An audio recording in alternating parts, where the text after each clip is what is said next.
Yo, what's up, guys? We're back. This is Janelle Rush. You can follow her on Instagram at Janelle Rush Music. And meanwhile, while you're at it, if you're not following me already, guys, on Instagram, go check it out, Neanderthal Pod. Give me a follow. I've been stepping up my IG game and posting videos and better pictures and just been working on it and being more active with it. And I don't know, I think you guys would like it. I'm open. If anybody wants to reach out to me, my DMs are open for anybody. Slide on in. Say what's up. If you got any questions or any ideas for the show, hit me up. I am always willing to talk. Oh!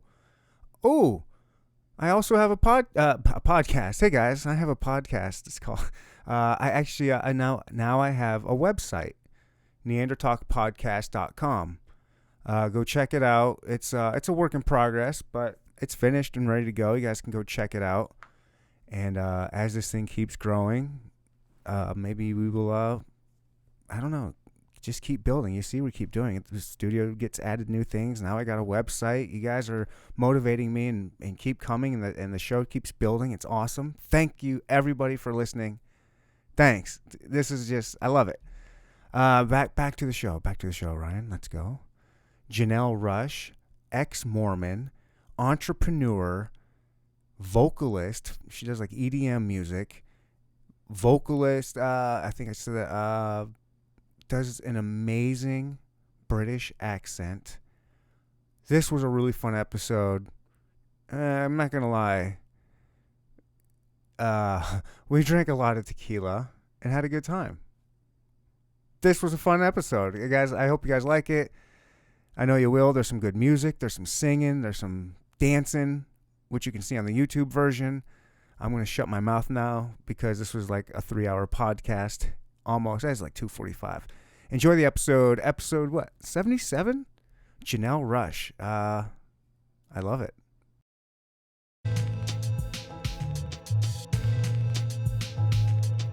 Welcome to the Inner Talk Podcast. We'll no topic is off limits. Now here's your host, my daddy, and Voida Soul. Oh wait, one more thing for me. Thank you for coming to the Inner Talk Podcast. Boom, swat, boom. In 3, 2, 1, and it's a good sign when you can start a podcast when the guest is laughing already. Janelle, thank you so much for being here. Thank you for having me. It's kind of weird. Like it's weird for me because I normally have a guest that normally the guest, the first time I meet them is like the time they're going to be on the podcast. Yeah. But you and I got to meet. Matcha. And you had matcha and I had Merlot. and Merlot. Interesting combination. Yeah, and I it's had actually kind of weird. And I had IPA and a shitty. What was that beer that I had that was I gross? don't know, but it was. You said it tasted like piss, I guess. But yeah, I don't remember. It was a cool can. I think. It was a cool can and a cool name. They sold me. Yeah, it was a very cool can. It was like blue and creative artistically. Right. And that's not even what sold me. marketing. It was the name of it. She said it was this I'm a Speedball. Speedball? Oh yeah, that's right. That's Maybe. right. I think it was Speedball. I was like, I gotta have a Speedball. I think that's what Jim Actually, I have Belushi no died idea. on. Oh yeah. Oh, that's nice. It's a new product that he died on. Well, the Speedball is the heroin cocaine concoction, right? No, wait. What was the speed? Coca-Cola was Coke the and- one that Coke put a and- little sprinkled a little happy dust on it. On Little what? Freudian slip, Coca-Cola? Yeah. Cocaine. Cocaine on Yeah. what? Weed? No, it was in the drink. Oh, Yeah. and it's actually still in the drink. Oh, you think so? No, I Is that know what- so. No, really? Like really trace amounts? Is that No. possible? So check this out. The I'm like coca. gullible, I don't know. No, the coca cocaine. What is it? The coca plant. They use those leaves for the flavor. They still use that in the soda, and then they sell the leaves to pharmaceutical companies to make things like lidocaine. So there's still Coca-Cola. There's still Coke Interesting. in Coca-Cola. It's Yeah. not the processed cocaina What did I say? Type like stuff. That? But That's it's funny. still it's the plant from it, Yeah. and it gets rid of that bitter taste or whatever, and then they sell that. That's They're double. I interesting. mean, they're like they figured out. Well, drug that's the dealing. thing when there's a product and there's various ways to use it, hence oils and plastic and all the various ways we use oils. They'll find every way to utilize it as a substance because they want to monopolize on various industries. So I find that interesting. But You're a smart chick.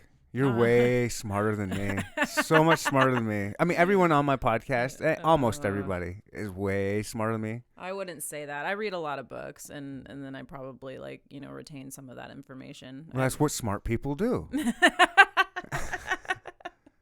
I read a book. All those books, I've read all those books. They've gone in one ear and right out the other, except for that Paw Patrol book. Oh yeah. But Is I've that read right it so in many there? times, Is it and it's like, memorized? I don't know how I got in there, but yes, I do have a Paw Patrol book in there for my Paw Patrol. child. Yeah, that's like a haunting, very, very haunting, whatever they call it, the melody that they use. I should know that. Paw Patrol, Paw Patrol. Jingle. The Yes. jingle. It's a good one. Yeah. I don't mind it. Yeah. Better than most, I guess. It sounds like a Nintendo song. Yeah, I don't know. I've thought about writing jingles before. Can we introduce you real quick? Yeah, sure. So you're Janelle Rush Music? Yeah. Well, On Instagram. yeah, that's One my of them. Instagram. One of your Instagrams. That's my main one, Janelle Rush Music. Yeah, I songwrite. Yeah, You songwrite? I started last January, so going on 2 years now. But Oh wow, that's it. yeah, I So didn't you're know pretty that I green. could write. Yeah, I didn't know that I could write, and so I put out an album this year. I finished it. So you're a singer songwriter. Yeah, I do both. But I think I want to focus. I want to focus mostly on the songwriting. Why is that? Yeah. I'm 34. I'm just like not really into the idea of Yeah. like being a dancing monkey the rest of my life and having everything be about my image, and you know what I mean? It's like you get to this age and you're like, screw that. You're already over it and you don't want to have to play the game anymore. And, Is it? You're like, I'm good. I don't need to do that shit anymore. Is it that you're over it? I want to live a chill life. You know what I mean? I want to do what I love, and I can perform, and I'll still perform, and I'll love it. Mm-hmm. But it's to that be my like sole like Goal. you know, them puppeting me into some sort of pop person. I don't know. How long have you been singing for? I've my whole life singing. Okay. I had this weird thing though with singing that I felt like I couldn't be a singer because I didn't write songs. Because Really? yeah, because I was like, yeah. I mean, think about it. Did you feel like you were cheap, like not a full artist? Only had part of it? I mean, you could be a fad artist that comes in and out. I mean, Fad that's artist, possible. Yeah, because think about it. They have to have writers. And so because of that, they're manufactured pretty much for a time, you know, maybe it works. But most of the time, there's at least contribution. They're able to contribute to the song a little bit, if not full on, like write, you know, most of it. But I mean, respectfully, we don't connect with it unless we feel like they connect to it. And if they don't have a connection to the lyrics and what they're portraying artistically throughout the song, it doesn't really stick with us. Not really for most You mean people. a song like a good soulful song that really hits you Yeah. and grabs you when you feel? The ones Do you that think matter. those are the ones that are strictly from the artist's soul? Maybe heart? maybe sometimes they're written by other people. I'm not saying that there's some incredible like performers out there. Like they didn't have to write it. They're amazing at what they do. But for me, most people are connecting to artists that are writing their stuff. I've never thought about that. I always assume that they're the ones writing it when it's. Yeah. Not with like radio pop hit type stuff. There's a lot but of like, collaborating. A lot. It's like hardly ever one person that writes the whole thing. It's usually multiple people. And my album's just two. I mean, I have an engineer. Andy engineered it. Dan Meacham, my producer, he did all of the mixing. Very talented at the mixing. You have an album out? Yeah. It's called Raise the Frequencies. Raise of Frequencies. Raise the Frequencies. Raise the Frequencies. Mm-hmm. Yeah, it was. I'm pretty impressed we did it in that time frame. Honestly, How long did it take? I mean, I've recorded some of his songs. I did some contribution to that, but I started writing, like I said, last January. It was like before that, I'd never even tried. I did write a song once. I didn't realize like that wasn't like really usual, just like pull a song out of thin air because I didn't write. You never tried writing before? I mean, if you've been singing for so long, how come you never tried to write? I just didn't. I didn't play it. I didn't grow up like our family couldn't afford instruments, like so writing's free. Yeah, but I didn't know the scale. I think I did a couple voice lessons, so I learned a little bit, but it's not. Yeah, we couldn't afford that stuff, so I just didn't learn. And then here I am with this producer who has all of these tracks, who's like, "Hey, here, try it. Why not?" And I'm like, "Okay." It just started pouring out of me.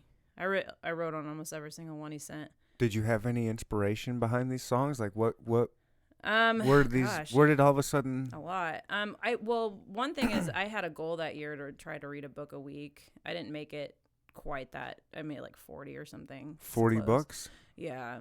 Wow. Holy cow. It was very That's stimulated. impressive. I was very stimulated, and I didn't focus on dating. I was like pure goal focus. I had all these that's my fascinating, fridge had Janelle. magnets everywhere of like all my goals. And were you reading strictly one book a week? Like you would just have one, or would you have like a few? It's like reading a couple books at the same time. Around. I'm one of those I like at the gym. I like to hop to 3 different types of cardio because I get bored. I'm one of those people. So I'm kind of similar with everything. All of it, yeah, all of it. I like to hop around. No, I'm just kidding. That sounds terrible. Yeah, no. Go on. I'm starting to question myself now. I'm like, oh my god, maybe I do have issues. No, no. Yeah, maybe. We all do. I can go on about some of my issues if that would make you feel more comfortable. It's okay. I wear mine on my sleeves. I don't give a shit. Me too. Yeah, it is what it is. Because I think more of us need to, because everybody needs to get over the facade that, like everybody's life is perfect and the Instagram peachy facade. And glittery. And yeah, it's bullshit. Hold on. I want to go back to these books. Yes, books. Well, no, I'm really... My brain just got very overstimulated. I was all input, no output. And I just channeled. I don't know. He had these beats and I was like, all this, thought processes I've had. I'm like, this needs to be lyrics in a song. It needs to be affirmed over and over again. Did you get the beats after your one book a week? I started that year. So it started at the beginning of January. I started reading books. What kind of books? It was simultaneous. Did you pick like certain... Did you have a list of a couple 52 biographies. I think I started with Trevor Noah's novel and then Chelsea Handler. Yeah. And, I love comedians that are smart and have interesting minds, and I started with that. So the first song that came to me where it felt like me, really me, was Take Your Power Back. It was and it was when somebody really hurt my feelings that I grew up with, belittled the fact that I was trying to do music for no haters. reason. Nobody had heard it. You gotta take them haters. You gotta. I love a good hater. I love a good hater. Yeah. Oh my god, it fuels me. It does fuel me. I will say a good hater will fuel me, rightly or wrongly. It did in this scenario. It very, very much did. And the lyrics came to me. Gonna roll it, don't sweat, take a minute, flip it. They try to hit, dodge it, don't care a bit. They'll quit. Gotta let it slide. Take that power back now. So yeah, it was I wanted something. Yes. And you know how many times that song since I've recorded it that it's calmed me down? That's all I wanted. I wanted songs to work out to, because I was I want songs that pump me up at the gym. I'm already wanting to empower myself. So I want Joe Budden, pump it up. Yeah, see, stuff that makes you feel yeah, I'm charged, and I wanted songs. Gotta get them beats per minute up. Yep. And so that's kind of, that's what EDM is. It's right. very upbeat, pulse music. So that's what they're headbanging to these days. Kids are breaking their necks to the EDM. They're breaking their necks because they're playing with stuff that they need to probably be a little more careful with. Oh. Yeah. Well, I mean, I'm not whatever. Everybody does it sometimes, but I'm saying like those crowds they're usually on a lot of stuff. Do not stereotype them. I've seen it firsthand. No way. I believe all of those people are high on life and water. They're Glow actually, sticks but and they're water. so loving and like, I can't really like hate Isn't on that the it. culture? That's not the drugs. It's the culture. It's totally the culture. Totally culture, brah. And the lights just trigger happiness and joy. I've never been to one of these EDM shows. I had a show recently, a episode recently with Alex Chang. He goes to those a lot. He said he was going to invite me to one, so I'm still waiting on it. Yeah. I better hit him up to remind him. Yeah. I don't know. I don't blame him. He's probably like, dude, I'm not bringing a 40-year-old to a fucking EDM show with me. You're going to look a little perverted. Well, no, I will shave. I can look a lot younger. I can put some, an outfit together that looks all... That won't be me. It'll be me trying to be a young EDM goer. No, I would have to go as me. Yeah, I've never been, the pasty girl with the netted. I've never done the thing like that. Well, and I think growing up Mormon, I was, very conservative up to when I got away from it. And I remember putting my first, it was like one of those one pieces where I'm sitting on this like red bed and there's cleavage. And all the comments were just like, I had some friends completely stop talking to me and disown me. Like, I mean, when I started showing cleavage and being like more, I don't know, open about things. And like, I just got when Facebook was doing its thing, my business kind of, like I said, it attracted a bunch of stuff and I was just kind of sick of it at that point. And I got very philosophical on that thing. Like I was like, I don't know. I was very open book, told people how life really was. It was probably about 6-7 years ago that I came out about my sexual assault. It was like a long time before this big thing happened. About your sexual assault? A rape, yeah. Oh my gosh, you can't just drop that on that. Like everybody's heard about your rape. I've never heard about this thing. But it's common. Whoa. It's common. And that's the truth. I'm not belittling. I'm very progressed. I'm moving now, but I worked for MOXA here in Kansas City, the Metropolitan Organization to Counter Sexual Assault. Okay. And I trained to go sit in the hospital rooms with girls that were getting forensic kits, rape kits. So, yeah. There's some things. It was hardcore. There's just some things that I see people do that I don't know how they do it. Like I don't know how. Like I couldn't hear those stories all day and it not affect me. I'm not gonna lie. In a great... I had to chill off of it. I did it for a year, like I promised I would, and I had to chill off of it because it was very taxing. Like there's so many of those I didn't things even like that. go that much. I mean, I volunteered all the time. Like I signed up all the time. Thank God there wasn't tons with victims, tons of rapes in my area. But yeah, it was very eye opening for sure that my experience wasn't as much different than a lot of theirs, but it varied in each one. And I realized that position is necessary, sadly, because most people are alone. So it's interesting because I'm at that point now that I'm able to talk about it because I did it for many years. And I attracted a lot of girls that had never, in guys, lots of guys. That's one thing I emphasize to people. That's why I wrote a whole script about it's focused on a little boy who's trafficked. But yeah, it's intense. But anyways, I'm an intense person.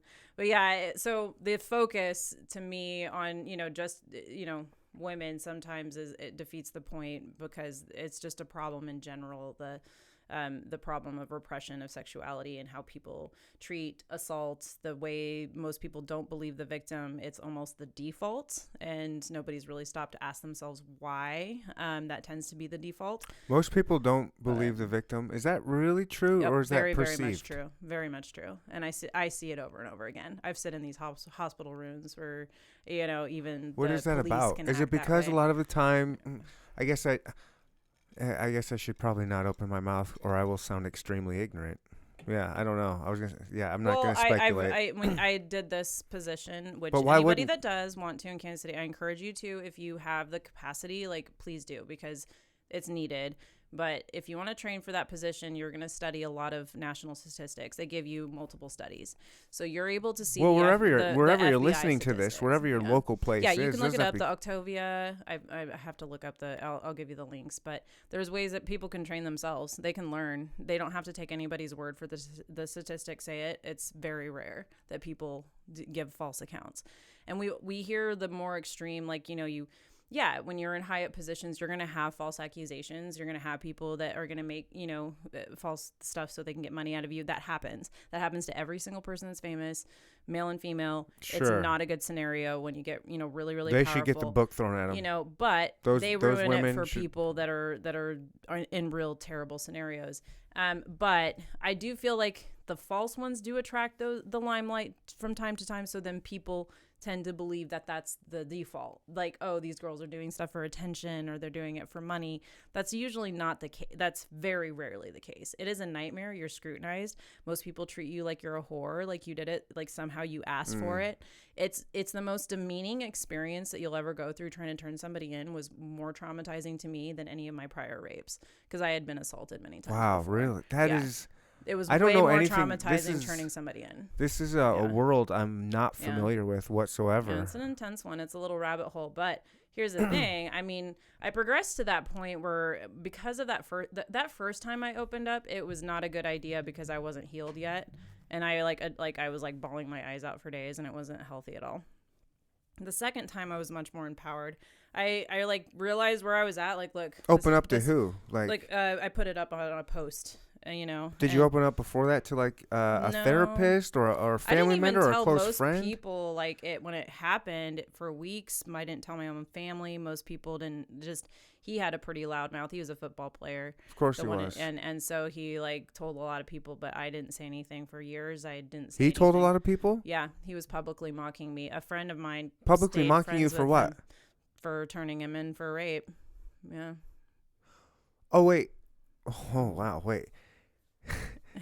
This piece of shit raped you and then got pissed off that you told on him for raping you? I wasn't even smearing his name. He was the one talking publicly. And I would go to public places and he'd have entire... What's he doing right now? Crowns. I don't know. What prison can we write him at? I wish, but I think I scared him off of it, and that's why I'm glad I did it. I know nothing was done. I know they treated me like it was my fault. The detective did. What? Whoa, yeah. Really? Oh yeah, he even publicly. I have a screenshot of him thanking the detective. He small town. No, it's Salt Lake City's they. Call you were in the. Yeah, it's Small Lake City. They call it for a reason. What is it? Yeah. Small Lake City. Yeah. Mm-hmm. Mormon, huh? It's just it's kind of it's a big city, but it kind of especially if you run in certain circles, Utah Jazz. Does John Stockton still live there? Probably. He's got the hook up there. He's got those what do you call it? The dealerships. Yeah. Of course he does. With Malone. Karl Malone, baby, the mailman. They call the dealerships from Stockton to Malone. Nice. Yeah. So yeah, they're all over.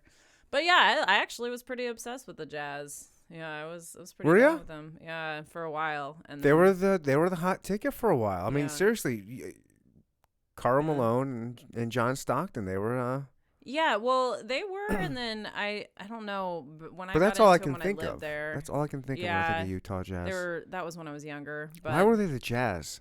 Why the hell were they the Jazz? It's a really weird name. It's a really weird. There's name. No jazz in never Utah. I tried. I don't Your know. black population is 1%. You guys don't know what jazz is. Where did that come from? Yeah, they are. They're about 1%. Why weren't they Utah Mormon? The Utah door knockers or something. I'm so sorry. I shouldn't say that. Door knockers.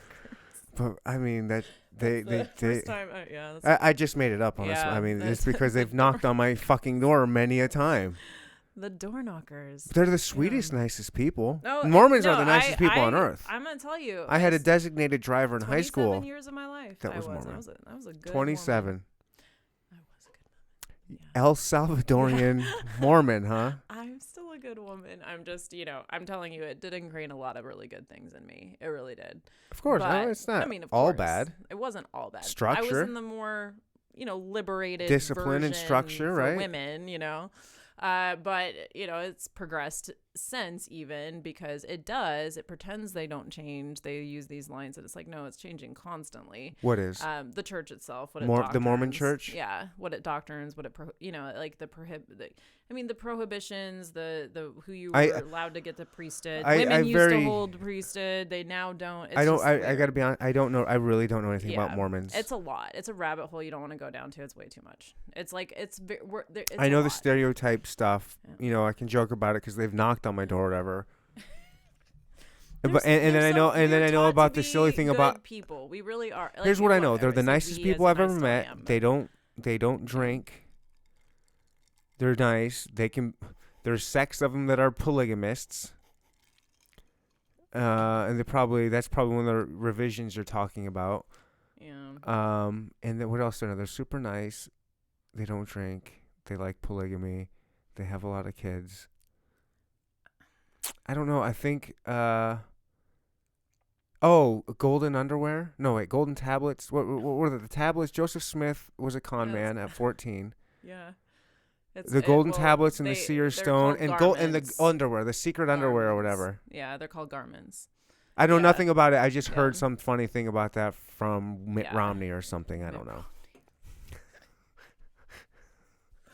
Okay. I'm just telling you, these are word associations for me. No, I'm sorry. That was actually pretty good. I am admitting to you how ignorant I am when it comes to the Mormon. You'd be surprised. Most people don't know that much. You know, I mean, unless you're in Utah where everybody knows at least something if they aren't one. But no, I grew up here and people looked at you like, you're a Mormon? I just look at you as you're probably really nice. You're like, no, they bring on a microscope some people. They have all these questions. They didn't.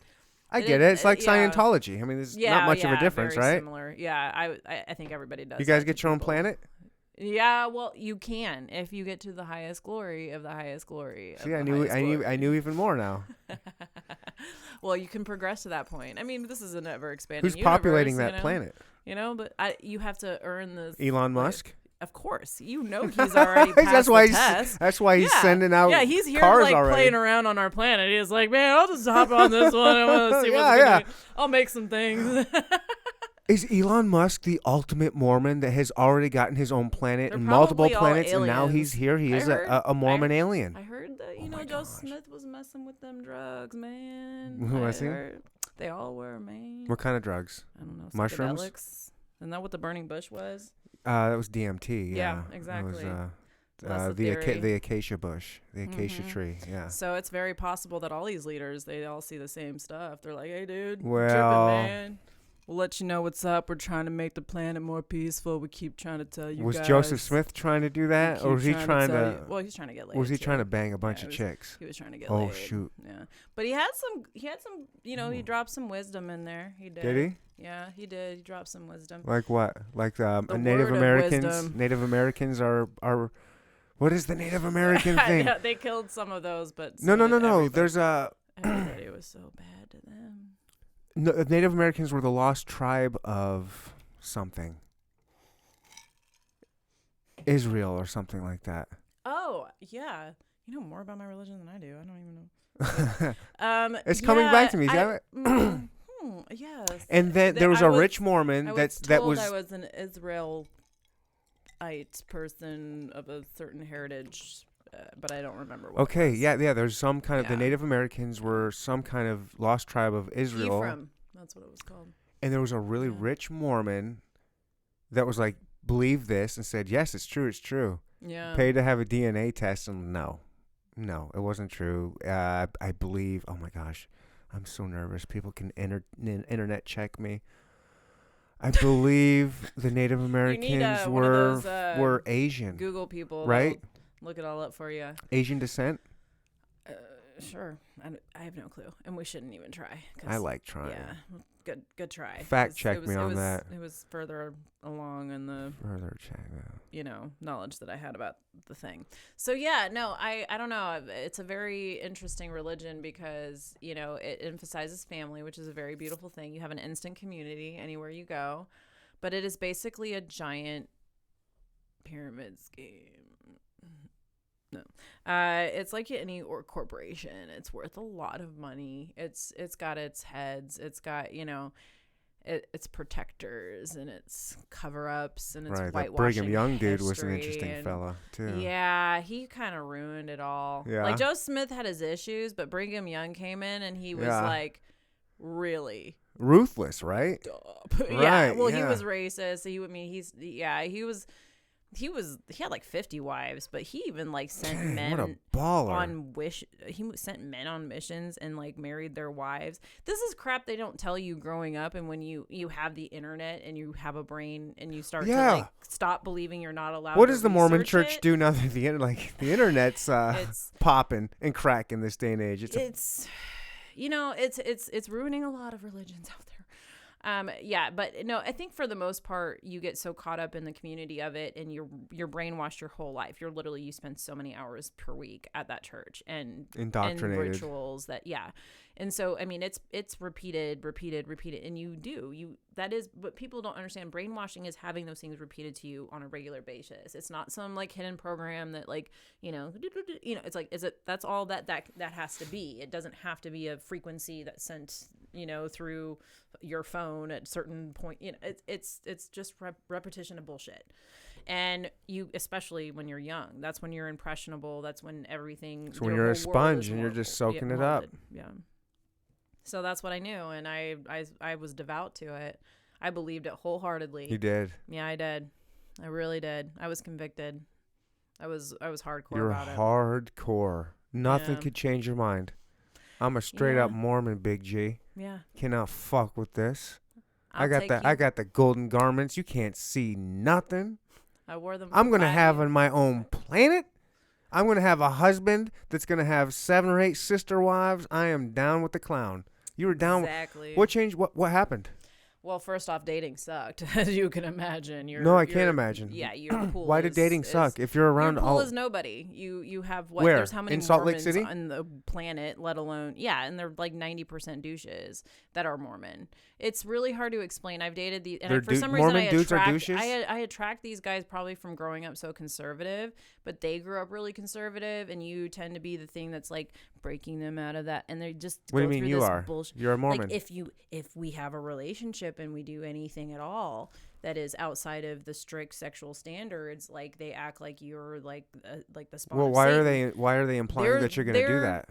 Because we get in trouble if we wear sleeveless shirts. We're blamed But you were for doing that? tempting men at all. If we're that's one thing people need to focus about religion and what's been taught in cultures is that we are responsible as women for whether or not men are attracted to us. And like we're not allowed to be sexy or whatever and not Please be sexy. intend for somebody to harass or abuse us or assume that we're asking for something. I don't even but that's my. that's the synopsis because it is that like but that's what I'm saying. Me wearing sleeveless shirts, why should that have been a big deal? Like I didn't know you were doing that. You got a long sleeve sweater on right now. My shoulder is gonna tempt him to the point where he can't handle it anymore, and he's gonna break his vows with God. You know what I'm saying? But it's just it's the shame that's put around all of it is just BS. But when you were a devout believer, you weren't thinking about that, right? I would. So was I'm guilty asking for masturbating, and I would spend months repenting for it. Okay. Like seriously, No, this is for how, sure. and the boys live like that too. Right. So I'm saying, when was the shift from super devout, I masturbated, now I'm going to repent for 3 months? When does that start to change to, you're sitting across from me having a margarita? Your frontal lobe grows. So 25. That's around when it 27. Hits, It's about, So So it's most of us, yeah. Really? You start to see it, and it depends because it just really depends on the It different really was scenarios. Yep, I've seen it like clockwork. It's so many people, that's when it hits them. It depends on a lot of different things because there are. You want to explain there's for people that with, maybe don't understand the frontal cortex? Well, it's just your decision-making area, prefrontal cortex, is not fully developed until your mid-20s, which is why a lot of people shift. Like, why girls, you shouldn't even think about dating a guy seriously unless he's 26 or older. I had that said to me. It is just, that's straight up the truth. For you ladies that are between 18 and 25, I am your man. I am 40 years old. Don't you worry about it. I'm going to take real good care of you. Yes, sadly, probably you're better off with this douche. But yeah, no. What did you say? Look at your face. Look at your face. What did you just say? Wait, I forget that's actually kind of offensive to people, but I say things playfully and I don't think about it. But Derry, did you call me a douche? does that mean? Is that a mean thing to say? What was your intention behind it? Playful. All right, I'll play ball with you. Okay. Play ball with you. If you're gonna call me a douche, don't you worry. I'm gonna get you. I already told you. You can call me any word you want. But I would never. I don't care. But really I don't. do. Words don't. matter. No, they don't. Words matter. There are bad words out there that we should never, ever, ever use. Nope, there's bad intentions. You and I had this conversation the other day. Yes. I guess we don't need to repeat it. I guess the world could know, but I don't care. It's just simple. If it's a cuss word and you're saying it, it's all how you intend it. I don't care. Whatever. People can get offended by anything, but people do get offended by everything. I'm just people saying, are always going to get offended. You know, like, come on. Except for calm my down. podcast. People don't get offended on here. They have listened to my craziness for 75 plus episodes now. The ones that have been offended, they're long gone. They're long. And now these people are. They're chill. They know what's up. They don't. They like it. That's what you want. You I want my people that understand. Well, I think most people need to start feeling that way instead of trying to impress the whole world. I think it restricts people's creativity. Oh, no. You have to like me for me. Yeah. Yeah. Well, I think because of social media, we're having more exposure to more, vast amounts of, variety of people. So everybody's doing this sort of generic stuff that they know works, that will fit the masses, or, whatever, just something that works. That's like right. TNA or, whatever, just a formula that tends to cycle the same thing. TNA because guys are dumb. Well, to think that that's something that they can monetize on, I mean, well, some of them do. I mean, they do. I've been doing squats like a motherfucker. I am going to try to monetize this ass. I got some nice booty shorts, some boy shorts. I'm doing my squats. I mean, I got a rump little peach back here. Don't you get it twisted now. I'm about to throw that up on IG. Neander Peach. NeanderPeach.com. Hashtag rump little peach. Rump little peach right here. I dare you to put a Speedo on and make that a real meme. You gotta do it. Well, if you can write it down right now on your phone on your little notes or whatever, and then send it to me, and I'll go buy a banana hammock and throw on the rump little peach on Instagram. Think I won't. I am proud of my ass. I don't know if I will remember that. I'm feeling this.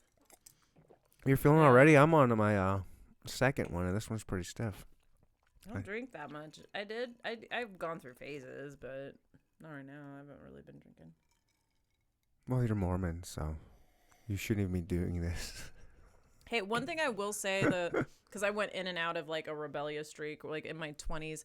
I want to say it started 17, 18, up through my late 20s. I was like... Describe rebellious for... So like I was Mormon, then not Mormon, but I still kind of like hung on to it, So I was like, but then I just rebelled hard. Like it was like the pendulum would swing. I'm like, oh, let me try this, let me try that, let me try this, let me try, and it was like going from being like super buttoned up to screw everybody and everything. Not screw. Don't like okay. Hook up.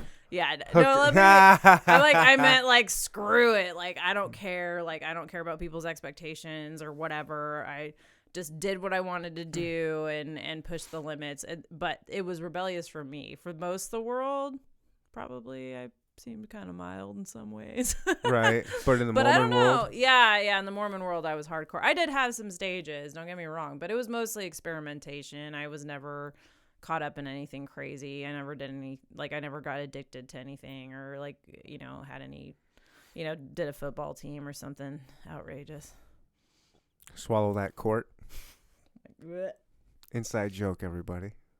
And a good one at that. What the hell are you talking about?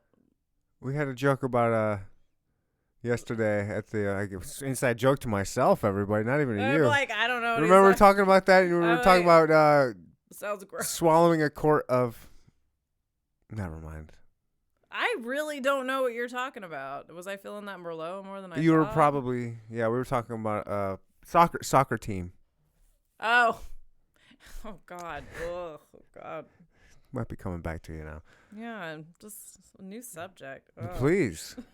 I've offended her. She said it wasn't going to happen. I got her. Putting it in that context made it like really nasty. It is. Well, it wasn't supposed to be a beautiful statement. No, it's busy work. Yeah, no. I mean, I will say that it definitely made me more prude in some ways, but I grew up in a family that's also very open in that way. Like, there's particularly some family members that I'm close with, my cousins. I don't know, just the way my brothers are. We're very honest about everything, like, in general, which makes for really loud and intense conversations. But sexually, I have some people in my family that are just like, whoa, and so I grew up with crude humor, and it was just stuff that was said. I just thought it was normal to say it because it's funny and who cares. But I realized most of the world is very, whoa, you can't say that. Really? Whoa. Yeah. No, all the time I get backlash for being like inappropriate. By who? I thought I hear about it. I must be in the right circles. Too crazy. Yeah. But I hear about it. I'll hear the comments were made about how I was inappropriate around professional people saying stuff that I shouldn't have said. And those, come on. But people also make up stuff too, so I don't know. But it is what it is. But I don't care. At the end of the day, I think most people know I have humor. I'm not being a jerk. I read people. I know if I'm like comfortable enough to say something like you said earlier when you made that joke that would have maybe offended some women. I don't care. For the most part, I'm gonna let you know. Which one? I've said so many. The fist thing. Fisting? Oh yeah. No, ew. Gotcha no. again. God. Boy, you're sensitive. God. Boy, you're sensitive. I don't want those mental images. Me neither. That's why I'm putting them out there. Aren't that gross? I put out the gross. That is gross. I can't believe that's a thing. I can't believe that's a thing. Go on. Not talk about gross. Yeah, you're things. right. I don't want to talk about that. I don't even want to think please? about it. I put it in my mind and now I want it out. I like crude humor, That's but I too don't crude. want I've crossed the line. I've crossed the line for me either. Your phone's going off. Is it really? Mm-hmm. So just let it happen. Answer it on mic. I don't know how to. Oh yeah. No, I don't know who it is. It's probably a even better. Do it. No, what? I don't know who it is. Even better. A surprise. I got a question for you. Sure. If you want. Once that phone's done, would you make a phone call on there and call somebody? I do prank calls. No. I don't would you call Manu? Who? Manu? Don't talk. No. Don't talk about that stuff. No. You wouldn't call him and get him on the show? No. Just like, hey, can I have him on to do call him up real quick. Hey, Manu. Talk about that stuff. Just do a promo for me. And I just Manu, told you in confidence. Nobody knows who Manu is. Yes. He's just this dude that lives down the street. I know he's never gonna listen to this. I know that. But I'm just saying it's just weird. I don't want to talk about it because there are a lot of people that know about that. It's weird. A lot of people would know that name. It just because he's a drug dealer that lives in the Northeast Kansas City. You're telling me people know that dude with a crazy story? It's not true. How it's unbelievable. Hey, I've dated some shady people in my day, but right? No, you didn't I'm know he was a drug dealer that. at first, and then it came out. Unbelievable. Oh, do you not know that I'm a professional? I would not do that to you. Boy, it'd be cool to have him call in though. Yeah, I'm sure. No, that's embarrassing. That you're even saying this. No, that's confident. I didn't know that was the confident part. I thought the other confident part was who I date. I'm confident about. I'm. Whoa, you dated him? I'm confident. You didn't tell me you dated him. I didn't. Nope. Well, okay. I don't know why I thought I did actually, because it just was weird that you were bringing it up. But now I remember why it was brought up. No. You're making it a thing. What I wanted was you turned it down here, just so you know. I did. It's my fault because I thought that you knew that. I don't know. Oh wow! All I was gonna say, can you just have him call him and put him on the show to be like, hey, this is Manu of blah blah blah blah blah. This is Neander Talk podcast, just to get him on the air. I wasn't gonna bring.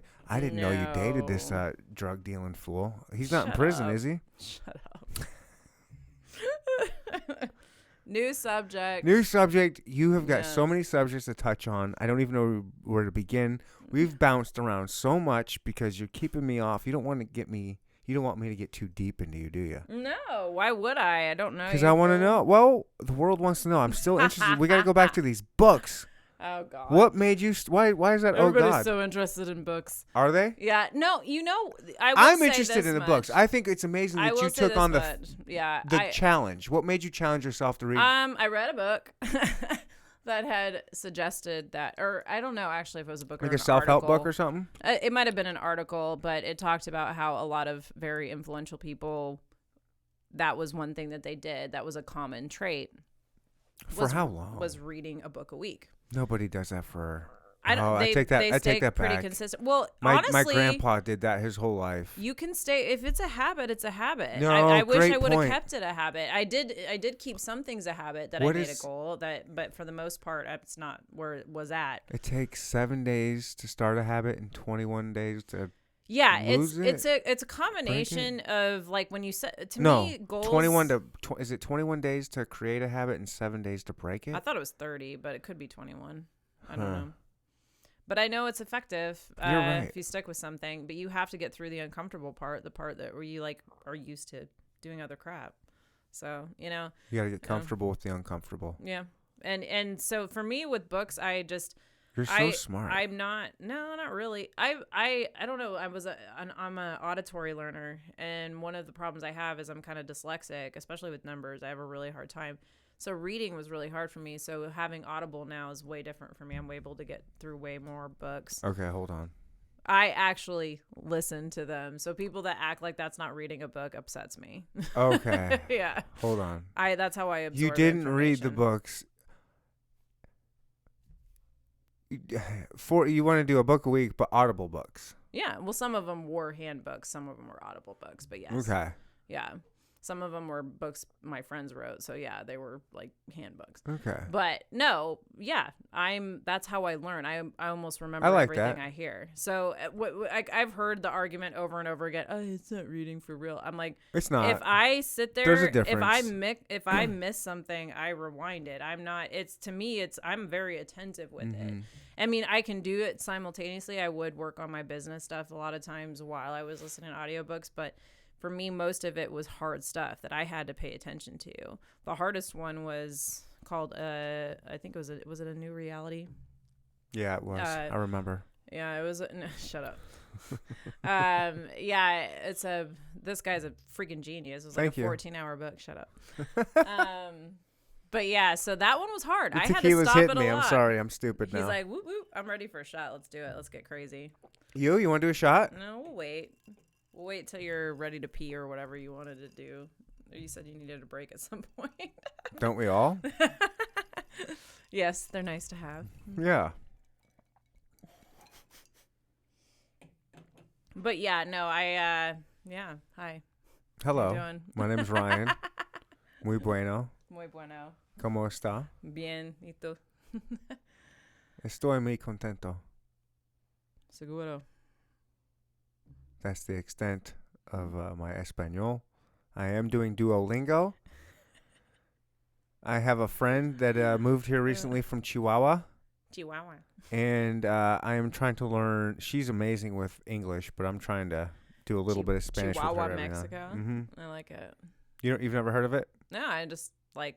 It's the biggest state in Mexico. Oh, is it really? It's fucking huge. No.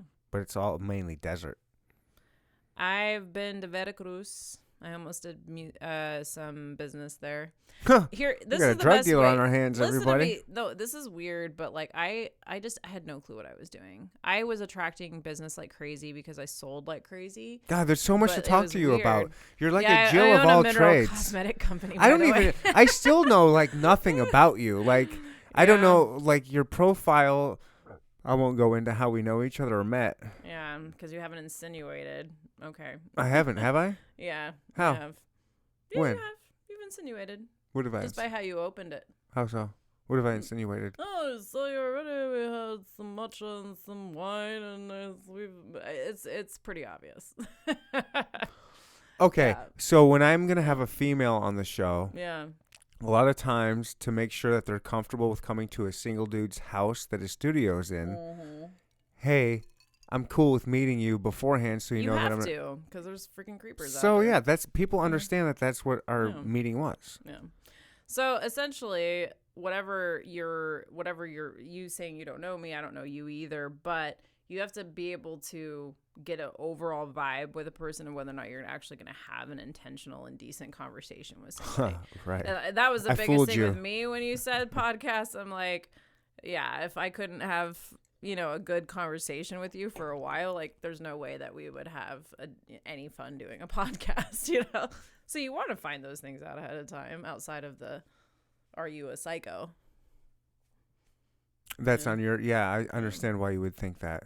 For There's me, a lot of and on catfishes my out end, there. I'm like, come do a podcast. It's going to be fun. I know it is. Hey, and I was open to it. Yeah. I just needed to meet a person, meet you in a public place. And Do you make know, sure you're not crazy? Oh, well, I am crazy. He's like,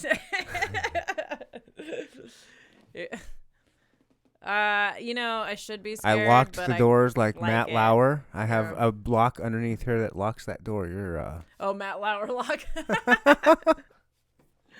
I'm so scared. Yeah, no, oh shoot, I was gonna say something. Yeah, I don't know. Matt Lauer. I know the joke got in the way of something. Axes. Yeah, I don't know. I don't know what to tell you. But yeah, no, it's I'm a little bit of an adrenaline junkie. Yeah. Me Straight too. up. Me Yeah. too. Actually, that's a common side effect of PTSD. FYI, what we were talking about earlier. It's when I start to teach people that look at PTSD as a superpower, because it does suck at first. You're adjusting to it. There is a neurochemical reaction, but once you learn how it's kind of changed you, and one of the ways it changes you is that you become an adrenaline junkie is very common. Wow. Because and some people get a little vigilant and different things like that, but for the most part, you're looking for drama. It's a natural psychological occurrence, because especially, I mean, if you look at a case scenario of an abusive childhood, they're going to grow up expecting volatility. They're going to even create scenarios oftentimes because they don't understand peaceful scenarios. And then they think something's wrong if there is tranquility. It's kind of hard to explain. But so there's extreme versions like that. But for the most part, people are craving, like in my case, I noticed after I've been diagnosed twice at 15 and 24. Both times I got I just desensitized.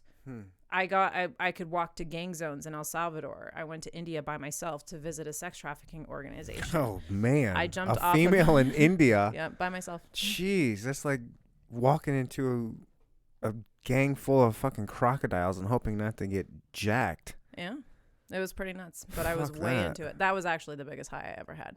It was in it. I almost didn't do it because my friend 2 days before, or a day and a half before, called me and told me the story of when she was there and that she was almost What did you wear? trafficked. She was almost trafficked.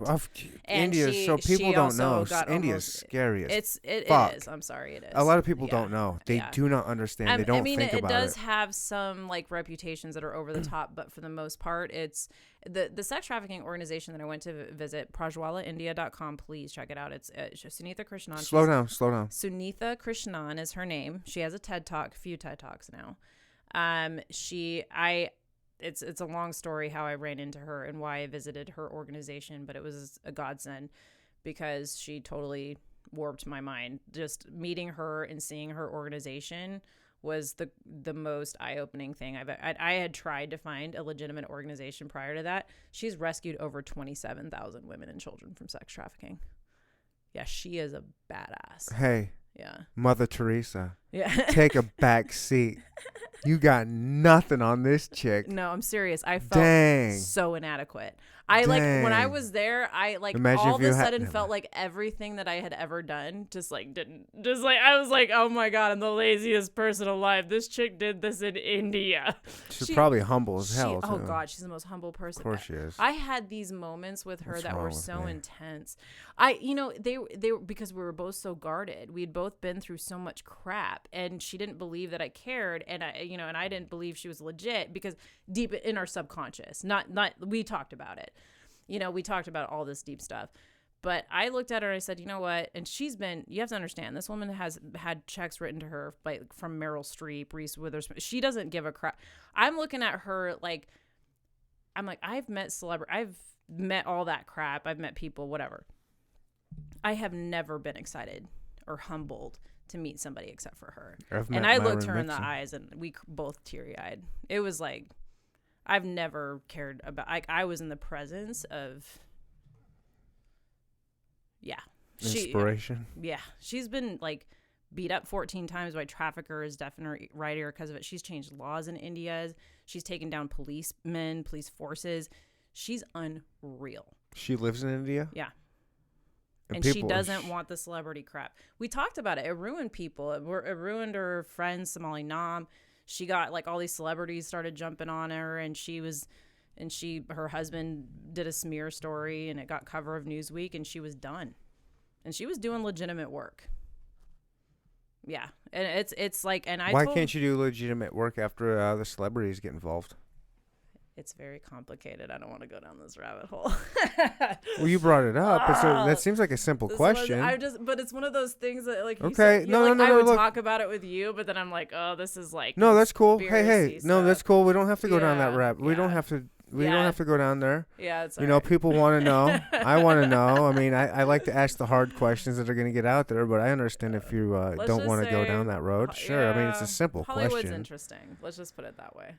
Yeah, there is. Are you involved with Hollywood? A little bit, yeah. So you can't go down that road. You know, it's not that. Because Hollywood's very tight and very, very inside. And if you stray away from what Hollywood wants, you kind of get blackballed and kind of pushed out, huh? All right, I'm not gonna. Look. Hey, Look. Let's talk about something happen. else. Let's talk about something else. Let's completely change the subject. I'm not gonna I'm fuck. okay Hey, look, with I'm it. not fucking with your paycheck. Let's go No, down it's not. something I don't else. have a paycheck from them. Yeah, I'm you not- possibly could though later on down the road, and I'm Yeah, not gonna you're fuck that right. for you.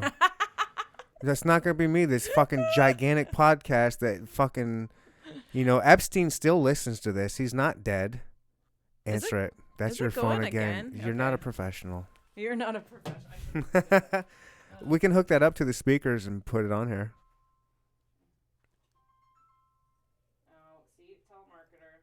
Sorry, let me. Yeah, right. She says telemarketer. Her phone's going off in the background. She's over here saying it's a telemarketer, but she has no idea. The phone doesn't pop up with caller ID that says telemarketer. What'd you say? They stalk me, man. Debt collectors. No, they're all, what's the popular one now? The student loan when I didn't go to college. I get that phone call all the time. We can consolidate your student debt. I didn't go to college, so why are you calling me? Like it's weird. There's multiple of them. What? Are your parents from El Salvador? Yeah. Or are you adopted? Both my mom and my dad are from El Salvador, but my mom, her mom was half French, half Spanish, so she kind of looks like more white. She just does. And my dad, he's darker. He's like, he looks. The only reason I ask is because Mormons in Utah and El Salvador is an interesting soup. Yeah. I don't know that is that common? She I mean, had, are El Salvadorians no, Mormons? she was Catholic. She almost became a nun, my mom.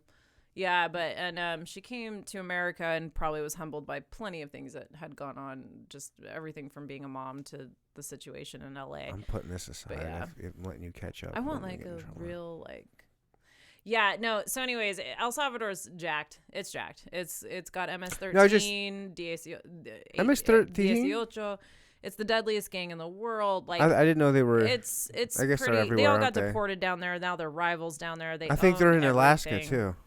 Alaska? Uh-huh. Really? I didn't know that. Yeah, Think no, so. I don't know. I mean, it's just the organization that I met with that worked with gang members trying to get them out and their transition over and healing their lives. And he taught, his biggest thing was like, look, you can go to the prisons. Whose biggest thing? Sam Hawkins. He owns an organization called Proyecto Metamorphosis. And it's Project Metamorphosis, basically.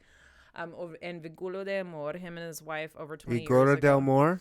Yeah, Vinculo de Amor. Oh, Vinculo de Amor? Vinculo de Amor means Vinculo love de links. Amor. Yeah. So they nurse kids that are on the verge of starvation. They're very, very skinny. And we went to their place a couple times and we fed the kids. I mean, it's pretty humbling because they're like in El Salvador. Yeah, there's like a 4-year-old that can't even sit up because he's on the verge of. Well, how did your El Salvadorian parents come up here and become Mormons? Well, my mom, my dad was not, he struggled a little bit with the liquor, and she started praying about it, and then 2 Mormons showed up, knocked on her door. Door knockers. Yeah. They gotcha. You nailed it.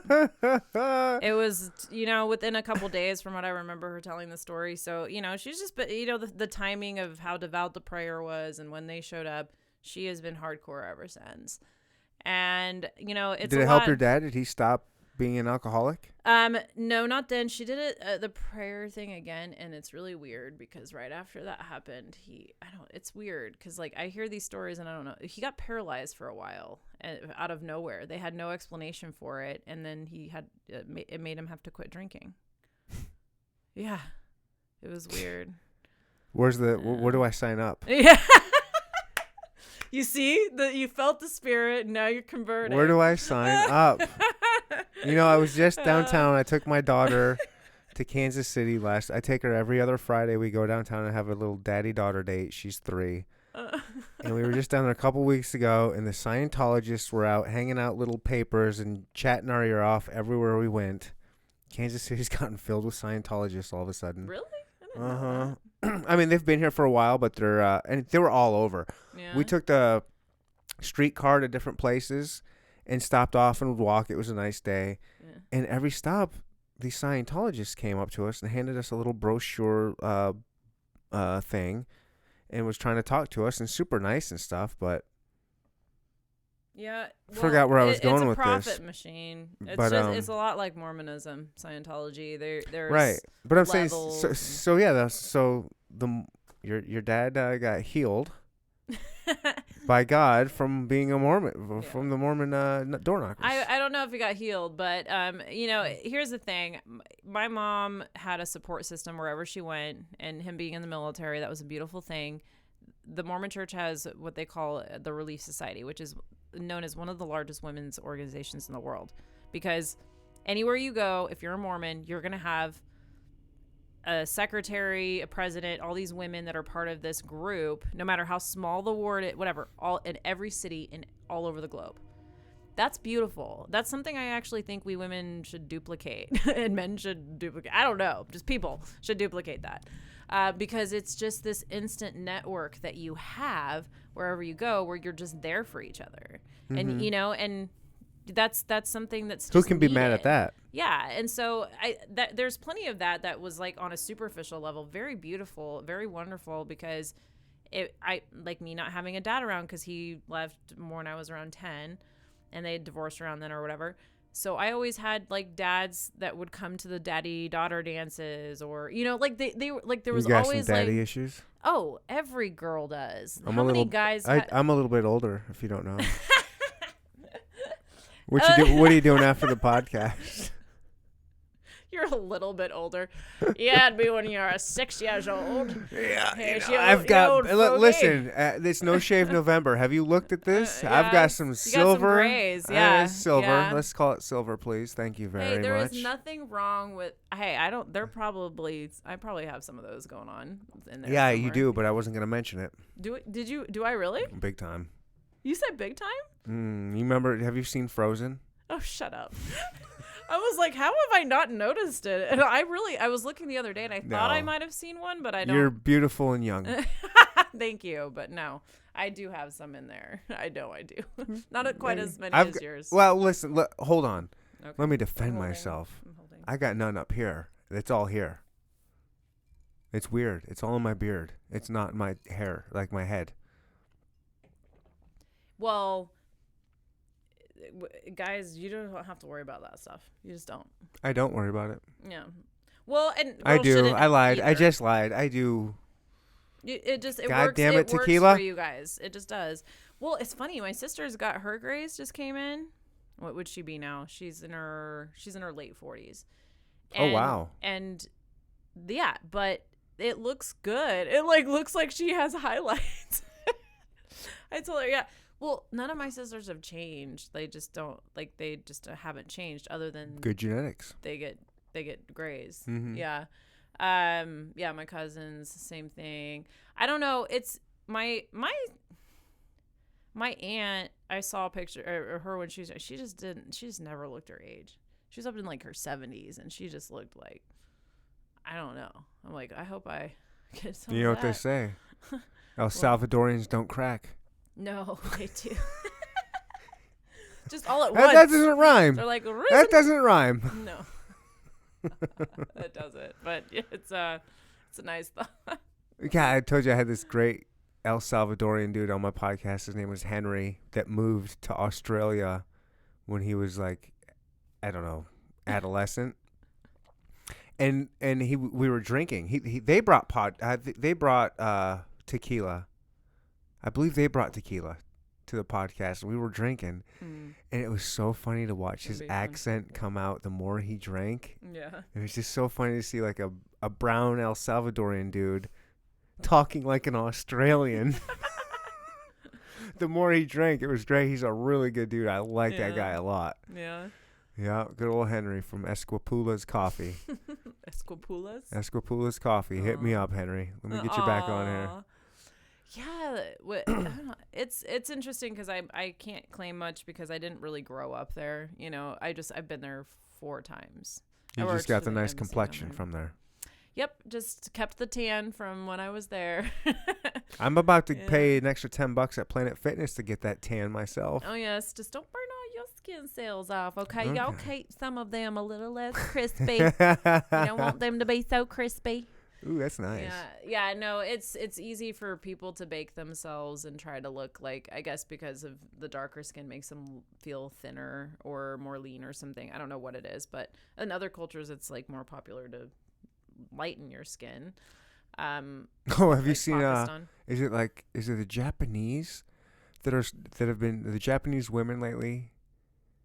Within like the past 10 years or so, I think they've been having surgery on their eyes to make them wider. So I don't even. We do a lot of weird crap. I mean, everybody does in every different culture. I mean, now we have this weird fad with lip injections to the point. Oh. And the I don't know. That's so what's funny. going Is that on, not the but weirdest it's- phenomenon in all of These the world? Are these duck lips? Drop dead gorgeous women. Some of the most beautiful women I had already seen in my entire life. Mm-hmm. And then they get sucked into this, like they think they have to like be perfect. I don't know what I do think it definitely Instagram, that world's influencing it because they want to be their filtered version of themselves. They sit there and they want to be a real life filter. I've seen people like photo tune or face tune themselves. I'm like, we see you in real life? We know, like, at least those of us who do see those people in real life, like, we know you don't look like that. Like, what are you doing? Oh, I dated one. That they looked completely different in person? Like, She didn't look completely different. Okay. But the Instagram pictures are... She looks a lot better on Instagram than... She looks good in real life, but Instagram it's like... And here's the thing, she'll never listen to this. I promise you that. Maybe she will. Maybe I shouldn't say it. What do you think? I'm like, I don't know. Like, you know, she says people say that she looks better in real life than she does in her pictures. I'm like, your pictures look pretty fucking good.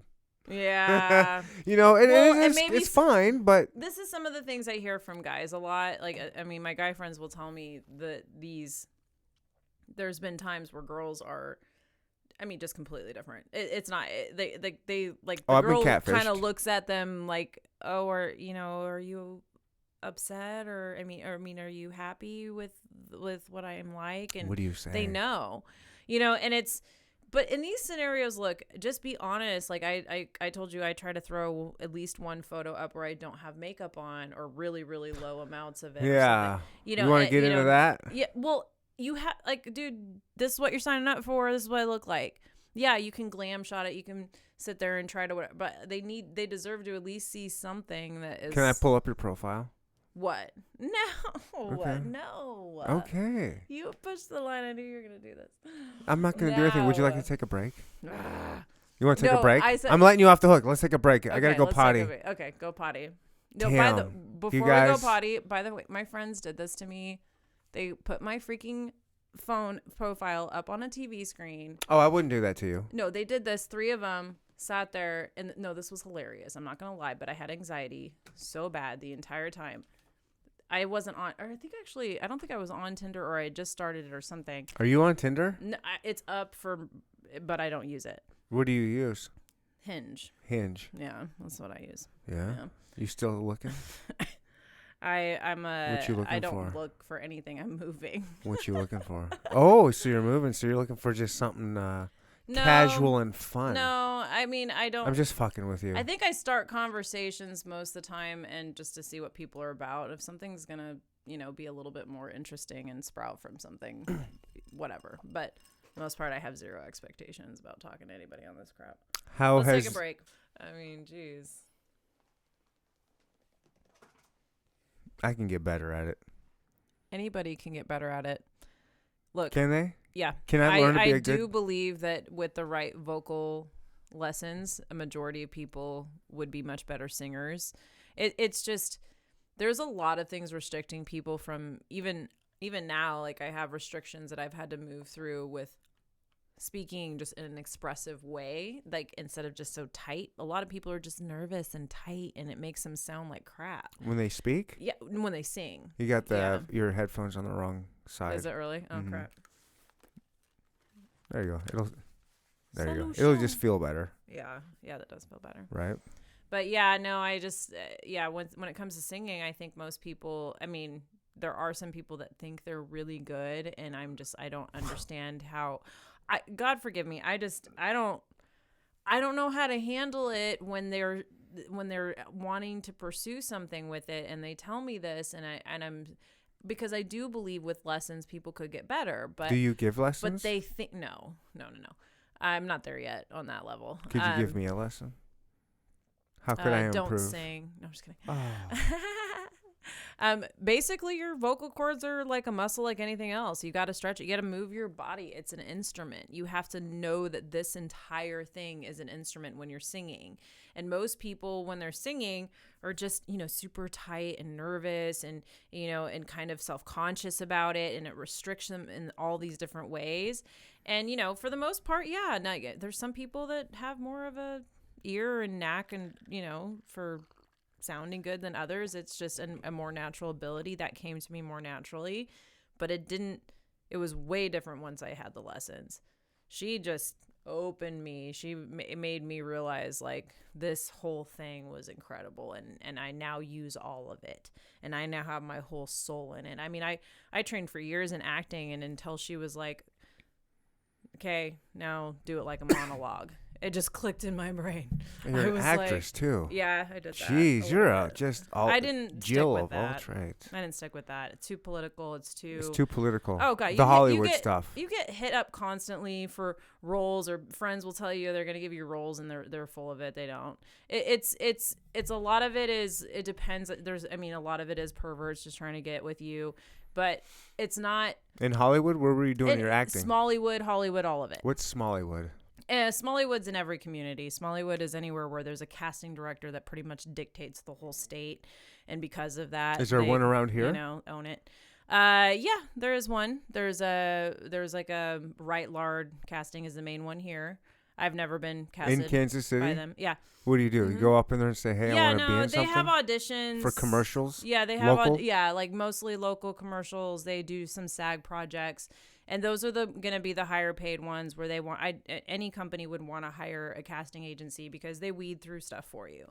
They're producers who want to see the talent and need people for whatever shoot, but they don't want to have to see 5,000 people. I don't know, whatever it is, 1,000 people in an area that gets seen for each role. Do a lot of people do that stuff around here? I don't think it's that high here. No, LA, it's crazy. Like my friend was a casting director. She said she had like 10,000 submissions for like day player roles. Jeez. Yeah, try? It feels like that. And here's the thing, Ugh. I called LA the city of broken dreams because you have all these. And it sounds so bad to say that, but it felt like that when I was there. You just had all these people from all over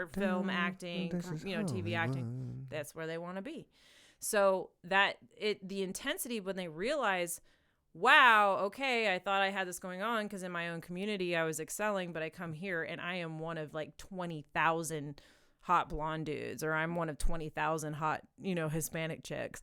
And I had fun with it because I didn't care. You know what I mean? Like there were so many people that I didn't even try till I was 28, and you're like 1 foot in the ground.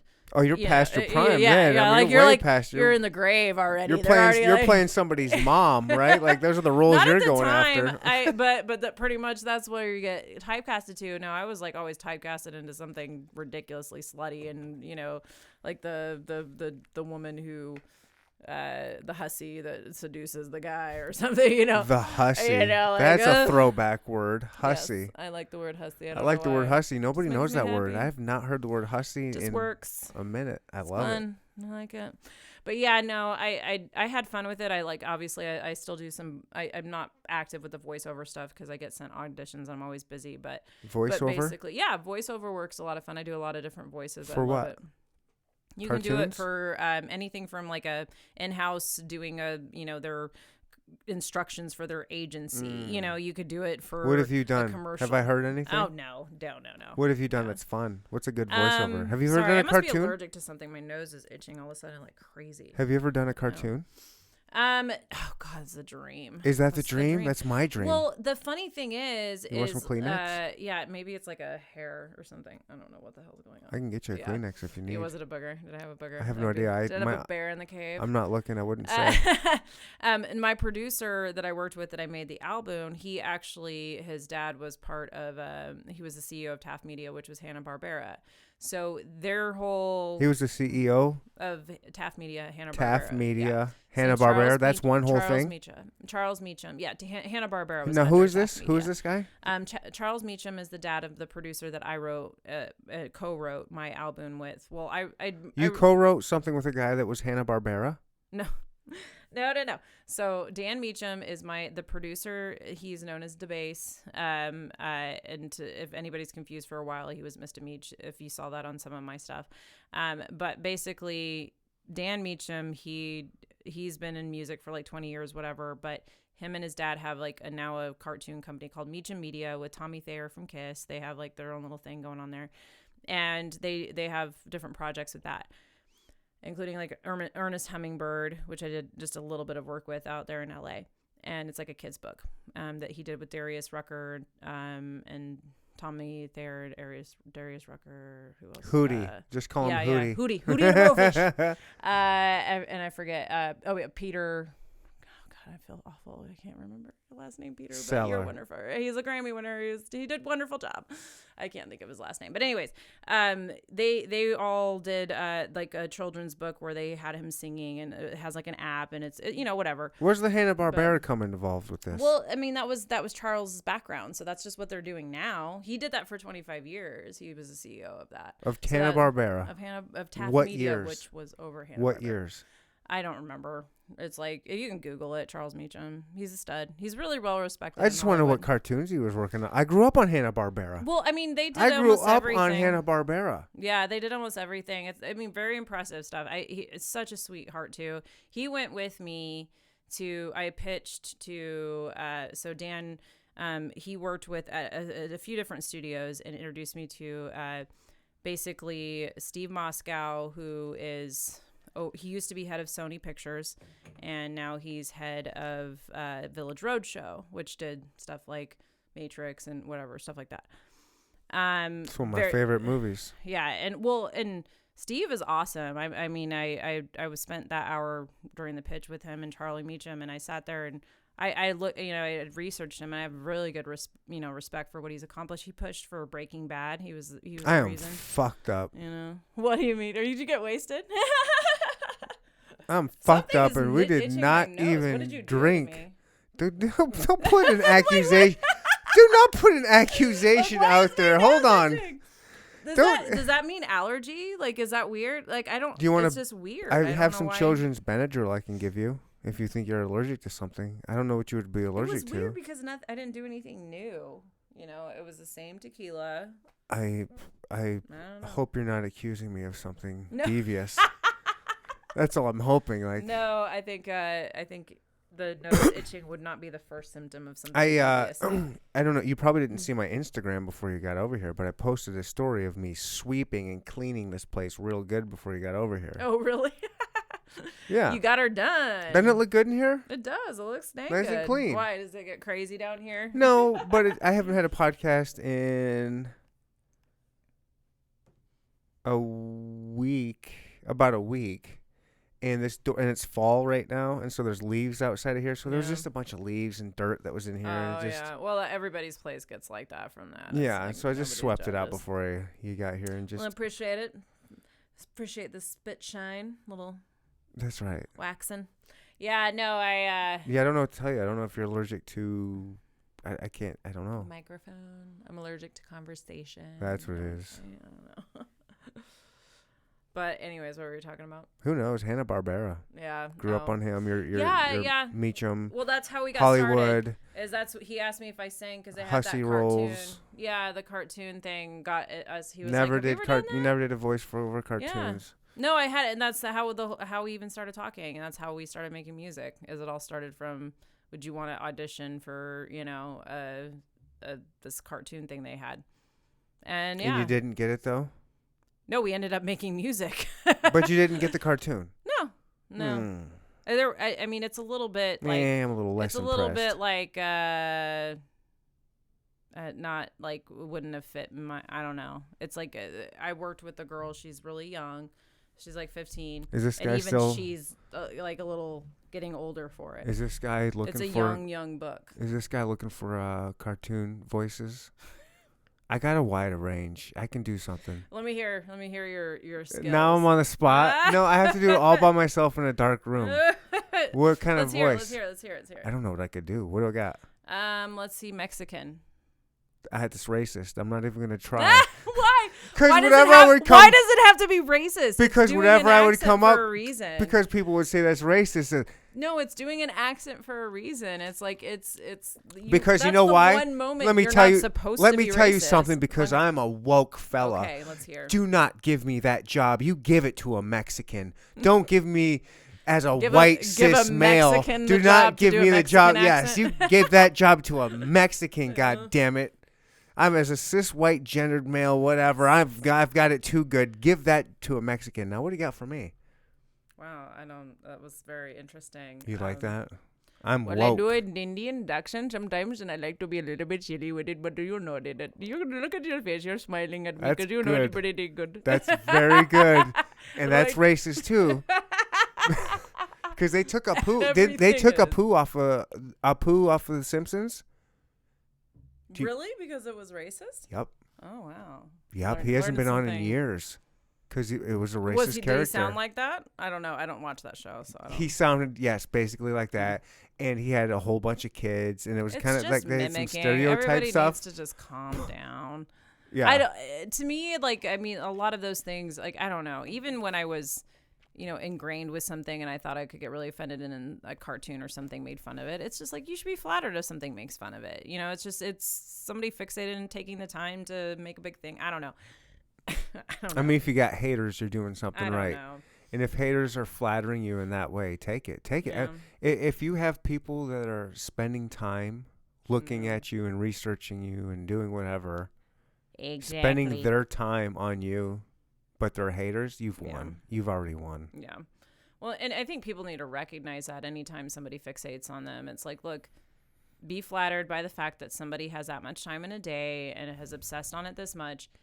In time, they'll evolve, move on, And I used to, it's weird because people attract weird stuff sometimes. If you're even out there at all, you put yourself out there at all. You even doing this podcast, eventually you're going to attract weird stuff. It Oh, happens. it's true. It's already happened. Yeah, I it have doesn't- stories for days. Well, and that's part of putting yourself out there is that it's not like it's a risk. It's just more. It is. It is a risk for me. It is a risk for me. Yeah, I think anybody, you have to realize if you're putting any part of yourself out there, that's like getting rid of your privacy. Yeah, it's risky. It's a risk. I've put it out there, and it has been taken advantage of and used against me. Yeah, and I still continue to do it because whatever. Well, you have to get to a point where you are no longer dictated by the whatever consensus in your mind of what people think about you, because once you get to that point, I'm real and raw. Realize nobody gives a shit. Nobody really gives a shit. Nobody like ultimately you're gonna have people that will fixate with you for a period of time in their life for whatever reason that they're they've chosen to, or you've done something that have attached them, whatever. But for the most part, nobody gives a shit about you. They're all stuck in their own head. Oh, yeah. They're all dealing with their own BS. They're all dealing with their own problems, and we have to get into our heads that our decisions cannot be made for our lives based off of pleasing everybody and looking good to everybody, because the second you let go of that, you're just free. Like, I just put an album out.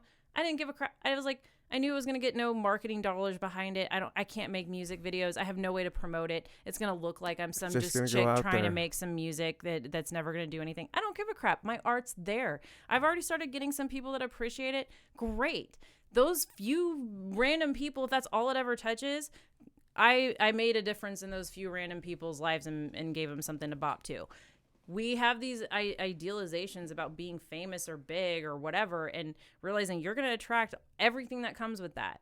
The good, the bad, the ugly, the wonderful, it all comes with it, because you're now open to the scrutiny. How do I find you? I'm on my phone right now. I feel like such an asshole. I'm not going to play anything. I just want to know. YouTube would be easiest. No, how about Spotify? I'm on Spotify. Okay. Do you have the premium? Yeah, of course. Yeah, it's Janelle Rush. JANELLE space bar? No, just Janelle. Oh, well, yeah, just space Rush. Bell Rush. RUSH. Janelle Rush, artist. It's pop EDM. It's just basically very Mars Landing. Music. Oh yeah, you told me about that. Mars well, look Landing. at that. It's got 2,500 listens on Spotify. Yeah, Mars does. Watch this. I'm gonna subscribe to your thing. Mars is pretty hot, actually. If I did something. Can we listen to it? Yeah, we can listen to it. This one came from our friends in the space community. That's another long story. Would you like to go use the restroom and blow your nose while it's playing here? God, it's just weird. But yeah. Give me a minute here. Let me. I don't know if it's gonna go away. It's something agitating it. There you go. Yeah, go do your thing.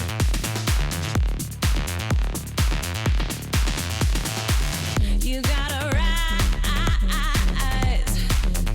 Who else gonna do it? You gotta rise. Together there's nothing to it. Check it, lock it, load it. Bring that game, come on, let's go. Get in, rock it, launch it. All the way up, here we go. Check it, lock it, load it. Bring that game, come on, let's go. Get in, rock it, launch it. All the way up, here we go.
get it. What you know about that?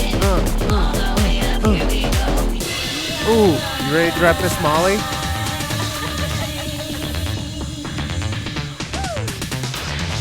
Come on, Earthlings, your planet is getting weird. Who else gonna do it? You gotta ride. Sing it. Get in that mic. Together there's nothing to it. Together there's nothing to it.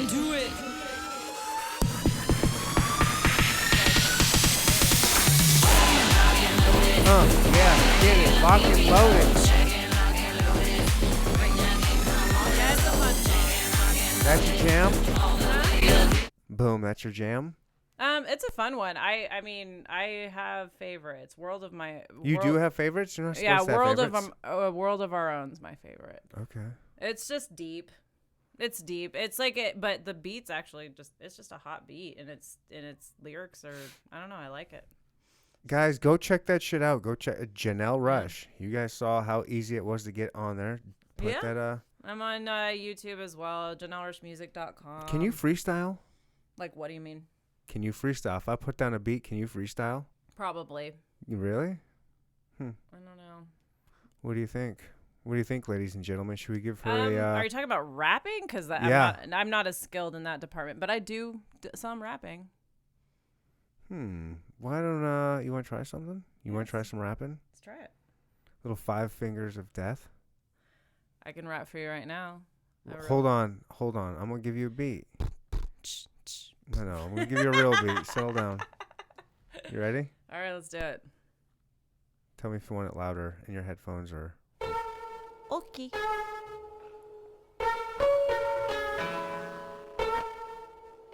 Louder? We good? We're good.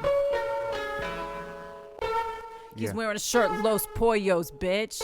We're here, pitching a fit. We're talking in a mic like we got nothing to do.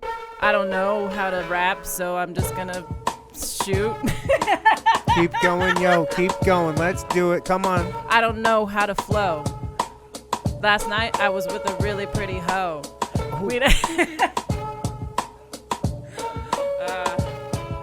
I don't know how people think on the fly. I got to rap to get by, but we all sing some sort of jam. Somehow we're going to be a fam. I don't know how to make up things with a rap and diamond rings. I don't know, they talk about bling all day and something about hey. Snorting yay. Yay! So the lyrics I wrote, let's see if it'll work to this beat. Hold on. Got another beat. Come on here. Oh. It's 5 different beats. It's like 20 different songs in one. Let that beat drop. In Kansas City, no girls are pretty. No, just kidding. I'm with my bitches. We're gonna see some riches. The fellows ditches. Online, they're always swiping left and right. Nobody knows how to just sit down for a minute. Somebody's got to show boys how to be in it. I don't know how to sing on the fly. Damn, yeah. I make up beats every night. Yeah. But this is what we do in the studio. Improvisation is how it goes. Damn, that was good. Keep going. This is how songs write. We just every day and night. We just let it come out. We're not afraid to shout. We all don't like it. Music is quite right. Every day and night. I'm gonna rap the same word, cause our rhymes are limited when you're on the fly. Yeah, keep going. You got it like a fly guy. I don't know, everybody thinks I'm a girl, and they don't know how to give me a whirl. I can hang at the business table, just because I am able. I read books and shit. I read once a week last year. Oh shit, What did you almost. do, masturbate? It's okay, you know how to hate. Yeah, keep going. You got it. Come on, let's go. Every once in a while, I like to get wild. Get up on that mic. Fist away, you know what that's like. Every once in a while, I like it to get wild. One time I tried to be real cool. I realized I was a damn fool. But then I said, well, everybody is. And I just said, I gotta take a whiz. Those are high thoughts. He's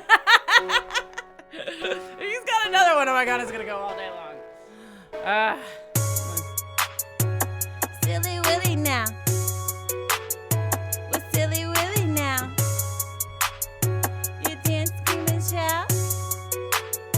It's Silly Willy now.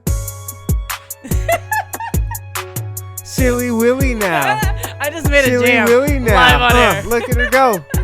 It's time Silly to go. Willy Silly now. Willy now. Yeah, got the tequila, got that flow.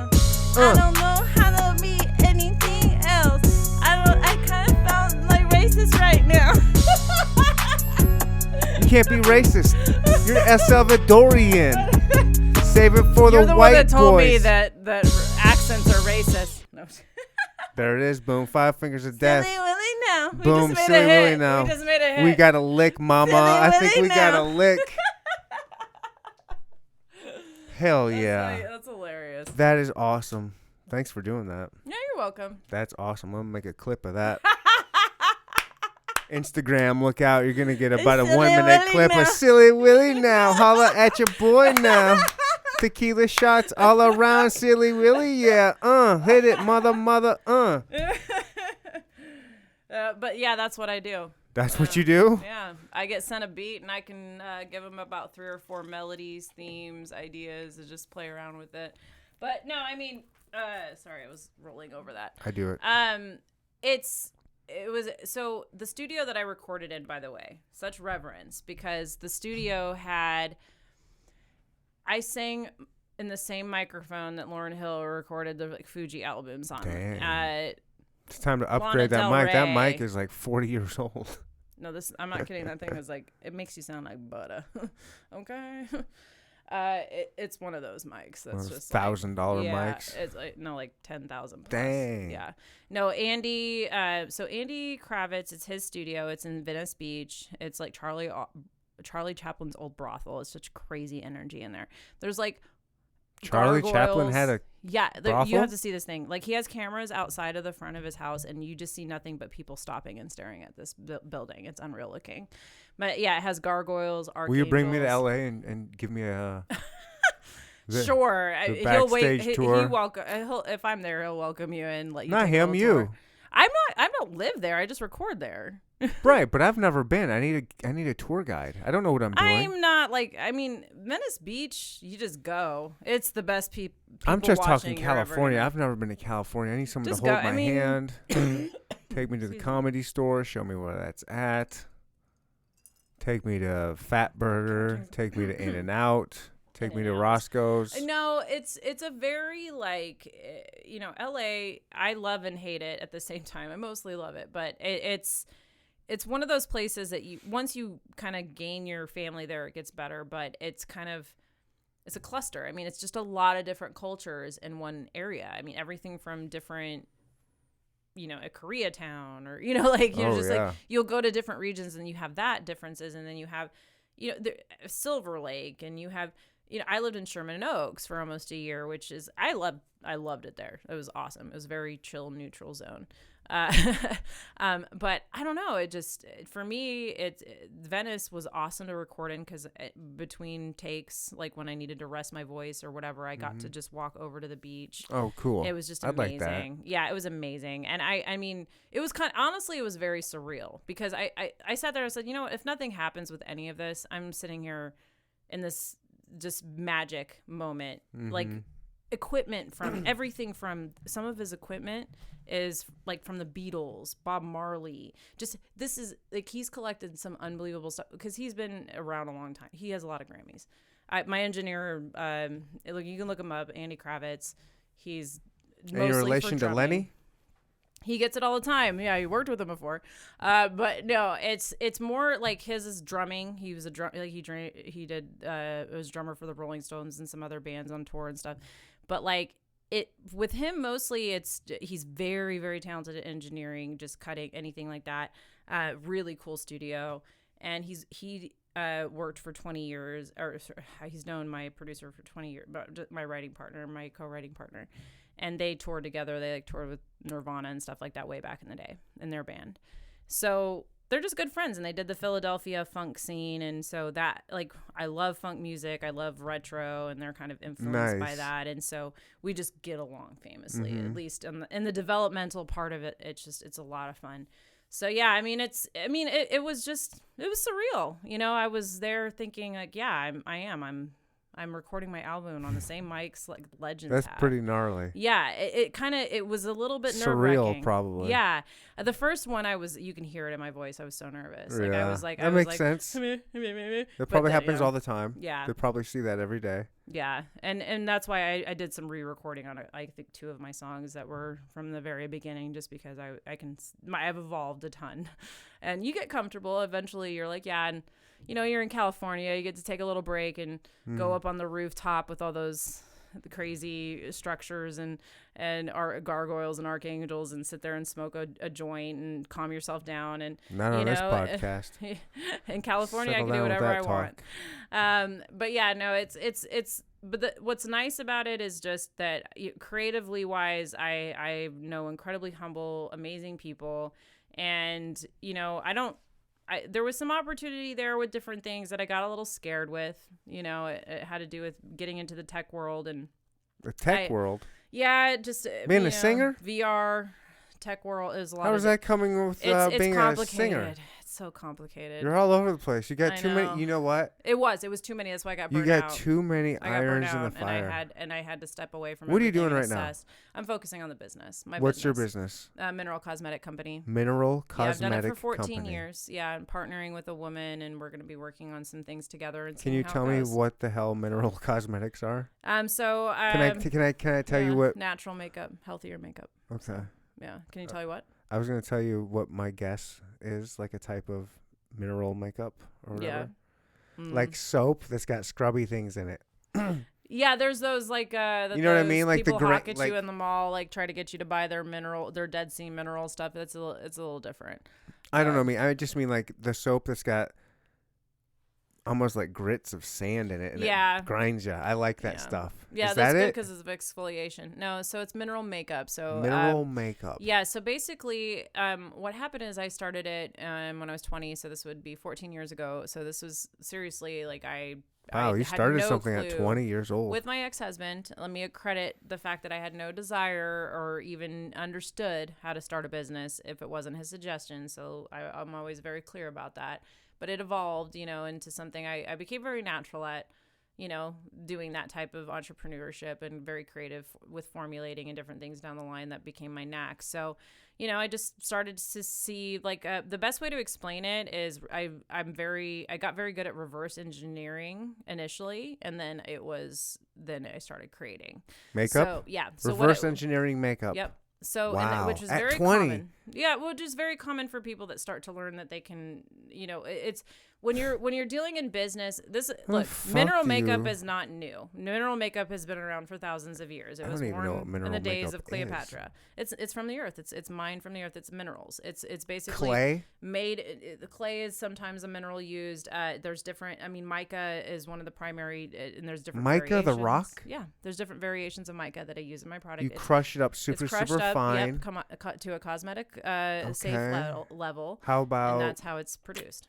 Yeah. pyrite? No. Why not? I use iron oxides, micas, Onyx? titanium dioxide. No. I use very, very basic ingredients, and but there's different variations of each of those ingredients. Sometimes they coat them. It's a little complex, but Wow. but a lot of At the different. 20. No, not. I mean, How did in you there. start all this shit that young? I started in trained in international. This was still in your skincare. Mormon days. Yep, I trained in international skincare. I got married Mormon. I was 19. I got married in the temple. Did the whole thing. So yeah. Is that an arranged marriage, or did you pick? No, you choose. Yeah, no, it's not arranged. So you chose at 19 to get married. Yeah, you are pretty much, like I said earlier, about getting it bred into you. I mean, it's ingrained into you. Wow. And your so parents are cool with that? With what? With I don't know, get married at 19? Like, were Oh, they? of course. My mom knew I was going to the temple. That was her ultimate dream. I mean, my dad Wow. probably had his reservations. I don't know. How were they but when? probably not. I mean, he on paper, good. You know, I don't think a dad would have an issue. Anyways, the mineral makeup. Yeah, Wow. he'd graduated in information systems and business, and so that was just where his mind went with the fact that I did that stuff. And He was impressed that you were able to reverse engineer makeup and make no, some that cool happened stuff. eventually. We sold somebody else's stuff the first year, and then I started making it. Yeah, it happened by the You're fact just that he one of knows those- that I sold it God, for you know, somebody else. I'm not surprised. I just meet these people all the time on the podcast that are just. I feel like there's a certain gene that some people have that's just like this entrepreneurial gene in them, where they just have it in them. They have this drive. Scary though. It sucks. This drive and motivation to create and hustle and make money. There's just some people that have that. Mine wasn't about money ever. And I'm fast. It wasn't I mean, not necessarily money, but no, but it was. Well, I mean, yeah, to an extent. I had it. I had a very. I mean, you start your own business stage. for. I know, but not very many people do. Like, it doesn't happen for very many people like it did for me. Mine was successful initially, so I was in profit second month in. Yeah, that's and we were pretty living off unheard of of. it for like about 4 or 5 years. And then what happened was a recession hit in 2008. And then all of these other factors hit, the divorce. And then it was just getting burned out. Like I said, the people that I started attracting because of the circles that I started running in, just everything from working up at Sundance to getting booked by a national television show to all these things where I was like, okay, now I'm starting to attract all these people super interested in investing or partnering, and they want to take it to Europe. They want to take it to Mexico. It was a constant.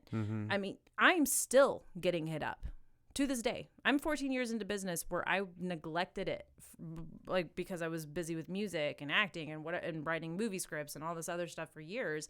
I literally but I still get orders every single day. My product is that good. And it you was still sell it? in That's the how you color. make Yeah, money? That's how I live. That's how you live, is on that mineral makeup. nsminerals.com. Minerals.com? nsminerals.com. NS. Stands for Nature Source. But NatureSourceMinerals.com. yeah. So yeah, NS Minerals is the brand that I've done, but I'm looking into switching the brand up with this partnership, which is tricky because I have such a long history with so many customers with this old brand. But if this happens, if we do this, it's gonna be something where I'm gonna monitor for a while and then go from there. But the brand idea that we have is very well received, and it's a much better name.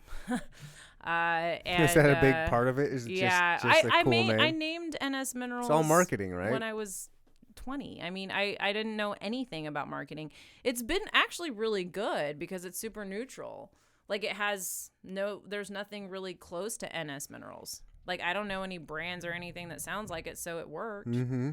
Like, it didn't get in the way. It didn't get confused with other stuff. Good SEO, as they say. Yeah. Pops up first thing with SEO. So, a lot of it was, and we had a good, clean logo. There was, I trained girls dang well. I will say that much. I had a little sales army. Wow. I read a sales book. That was one of the first things I did when I opened my first kiosks, and I was like, okay, you have to sell a lot of money. What do I need to do? How do I become successful? Gosh, I'm trying to figure that out too. Because it sucks. Now, like I got successful with that business before the digital era. And then the digital era happened, and I didn't know how to succeed in it. That's what I was going to bring up. And I have to evolve, and I'm evolving. But, yeah. That's what I was going to bring up with, it just brought me back. I jump around a lot. It's okay. I do too. Good. The prefrontal cortex of your brain was developing at around the same time it would seem the internet was really kind of popping. That's a valid point. It seems I didn't think about that. Right? Yeah. Like, what a good time for you to... It was interesting. have that all come to a head at that time, you know? Did. Yeah, it was I'm good 25, and bad. 27, the internet's really just popping. Google's around, Facebook, all that Yeah. shit, and you can kind of start to kind of get the education. Obviously, if I knew then what I know now, there's so many things I would have done differently. You know what I mean? Like, just so many things. But I mean, that's always, welcome to the living. biggest. Do you know what I ran into just today? Because I've been cleaning out a few old boxes that were stashed away. I used to keep these things at my kiosks that were we called them the wish list or something or whatever, but it was a whole like bin of these cards where people wrote their first and last name down. They wrote down everything that they wanted. And we did this because they said, hey, you know, just if there was a holiday For how coming, long? or we kept them on file, like all these things For your whole life? for the 4.5 years I did the mall kiosks when I retailed in the malls. And all of these oh my gosh, so many. I didn't collect one fucking email address that entire time. And I'm looking at I ran into a bunch of them today. I've seen them before, but you know, going through stuff That was because I the had thing. so That's many the of thing. them. Get people's emails. I'm talking thousands and thousands of customers, money down the drain. Yep. Because I did not get any info on those people. I mean, Yep. every single one of them, they took the time to get a list made so that they could tell somebody to come get it for them. Wow. They wanted that makeup. You know what I mean? So it's one of those things where I just didn't know anything. I was so new at everything and I didn't understand. And one thing I was good at without even purposely being good at it was selling, because I didn't have to sell it. People need to understand selling is one of those things where I could never sell something I don't believe in, period. Just couldn't. They could give me all the money in the world. They could tell, you know, whatever the sponsorship deal, could not do it if I didn't believe in it. If I believe in something, I will sell that shit to That's the way to do it. anybody. That's the way to do it. And it's not even that you don't have to feel bad about it, because you That's right. believe in it. Right. You believe in what you're doing. It's not about That's a how paycheck. I think it should be. I don't think Yeah. it should be any other way. But I mean, of course, who am I to say that? I mean, if I like Coca-Cola, but if somebody came to me that I didn't necessarily like, and they just threw that kiss ash at me, they just like making it rain on me, I'm gonna be twerking all over those dollar bills and be like, what do you need me to sell? I'm gonna sell out in a heartbeat. Well, and that's the thing. I'm just kidding. I really wouldn't. No, I think, people call these people sellouts that do this stuff all the time. But, you know, you work really hard at a craft that might not pay you well in some case scenarios. Sometimes, yes, they get paid well, so they don't need to do it. So they maybe they're a sellout. But for a lot of people, it's like, yeah, it's a payday. It's something that, you know, Right. whatever. It's not something I hate. Why not? You know, but for the most part, if we can all stay in alignment with integrity, like if we live lives that just, for the most part, stand up for what we believe in, especially if you're going to have a voice, even if it's, you know, it doesn't matter if it's 20 people or 20,000 people. 3. If people I've got hear it. 3 people that listen. I believe in you, baby, with those 3. You 3 are smart mofos. Thanks, guys. Thanks, Mom, Dad, Mom, Sister. Daddy, Thank you, guys. You guys are great. But here's the thing, the same thing with putting out music. You know, it's weird because, yeah, I do occasionally get notes from people, but for the most part, I put it out there, didn't promote it. So then you kind of like feel like a loser because you're like, okay, something was good. You know, you like had some people hear this and they really were amazed by it and they were into it. But now you have to put it out in the world where everybody's sick of everybody propagating shit to them. They're done with it. And so nobody wants to click on your link. Nobody wants to sit there and listen to your stuff. It's few and far between. It is the family members or something, you know. But for the most part, these people are all sick of everybody self-promoting to them, whether it's their self-help book, Instagram coach. has kind of become like this big personal commercial. It's exactly, it feels like everybody's curated their lives to look like a magazine. And so you get to this point where it almost starts to gross you out. So then why do I want to be this person? You know, like, but yet I'm supposed to do that, right? That's what I'm supposed to do as a musical artist, is let me sit here and be attractive for people so that in any way, shape, or form, whether it's with the way I look or the way that I, you know, do a graphic design or the way that I say this philosophical thing. It's like you're supposed to be propagating yourself on a constant basis to the point where you don't feel like you're being yourself. And in a way that the best word is curating, because it's like, you know, especially Instagram, because like I'm told by all the stuff that I read that it's supposed to look uniform and it's supposed to, you know what I mean? Like it's supposed to have like these are the profiles that do better, that a have theme these, or whatever. Yeah, the themes or these consistencies. Has to go together, yeah. Yeah, which it's factual. I mean, the statistics show it. So if that's the case, like, yeah, I'm supposed to basically make it look like a freaking magazine, and I'm just here trying to put out my art, you know? I don't like that stuff. I see know? like the front page where they show like the top whatevers, and I don't know. I the only Instagram I have is mine. Yeah. On my phone, so I only have access to that. But when I go to like the main page or whatever, where it just shows the random stuff, it's just all the same. It's all stupid hot chicks making duck face in yoga pants. I mean, that's all it is. It's just like these crazy hot chicks. I'm like, why is it? I mean, I don't mind seeing them mixed in every now and then, but I want some other shit in there. Well, I mean, and part of it is because the reason it's put out there so much is because people click on it, even as females click on it. Oh, sure, of course they do. It's an image thing. They're going to go with what is going to keep you engaged. That and doesn't if engage a lot of me. people, yeah, well, it's just because it's too unattainable. And the Discover or whatever the algorithms put on your Discover page are all their main goal.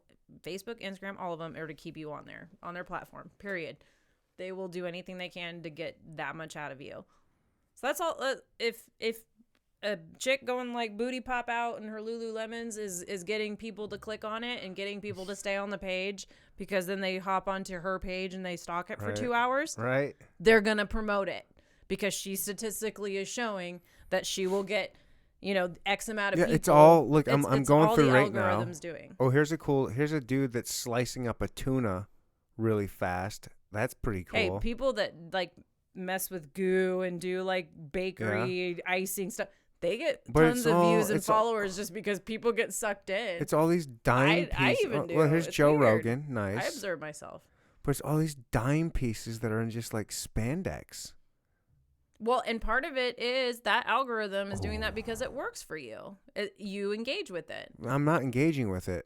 Oh, I tell myself not to. Everything from like stopping and pausing and staring at it. People, we are so stalked. We are so stalked. They look at everything. There's a lot of fishing things. Yeah, so a lot of animals killing other animals, but well, all your cookies, you talking in the microphone, you Google searching something, it is going to start to show up in your advertisements. It's going to start. That's freaked me out lately. Suggestions. That has freaked. Oh. But that's what it does. It's a real thing. It's in your contract. Go look at it. It has to. It has to. Oh my gosh. If something is free, remember, it can steal your data. That is the reality.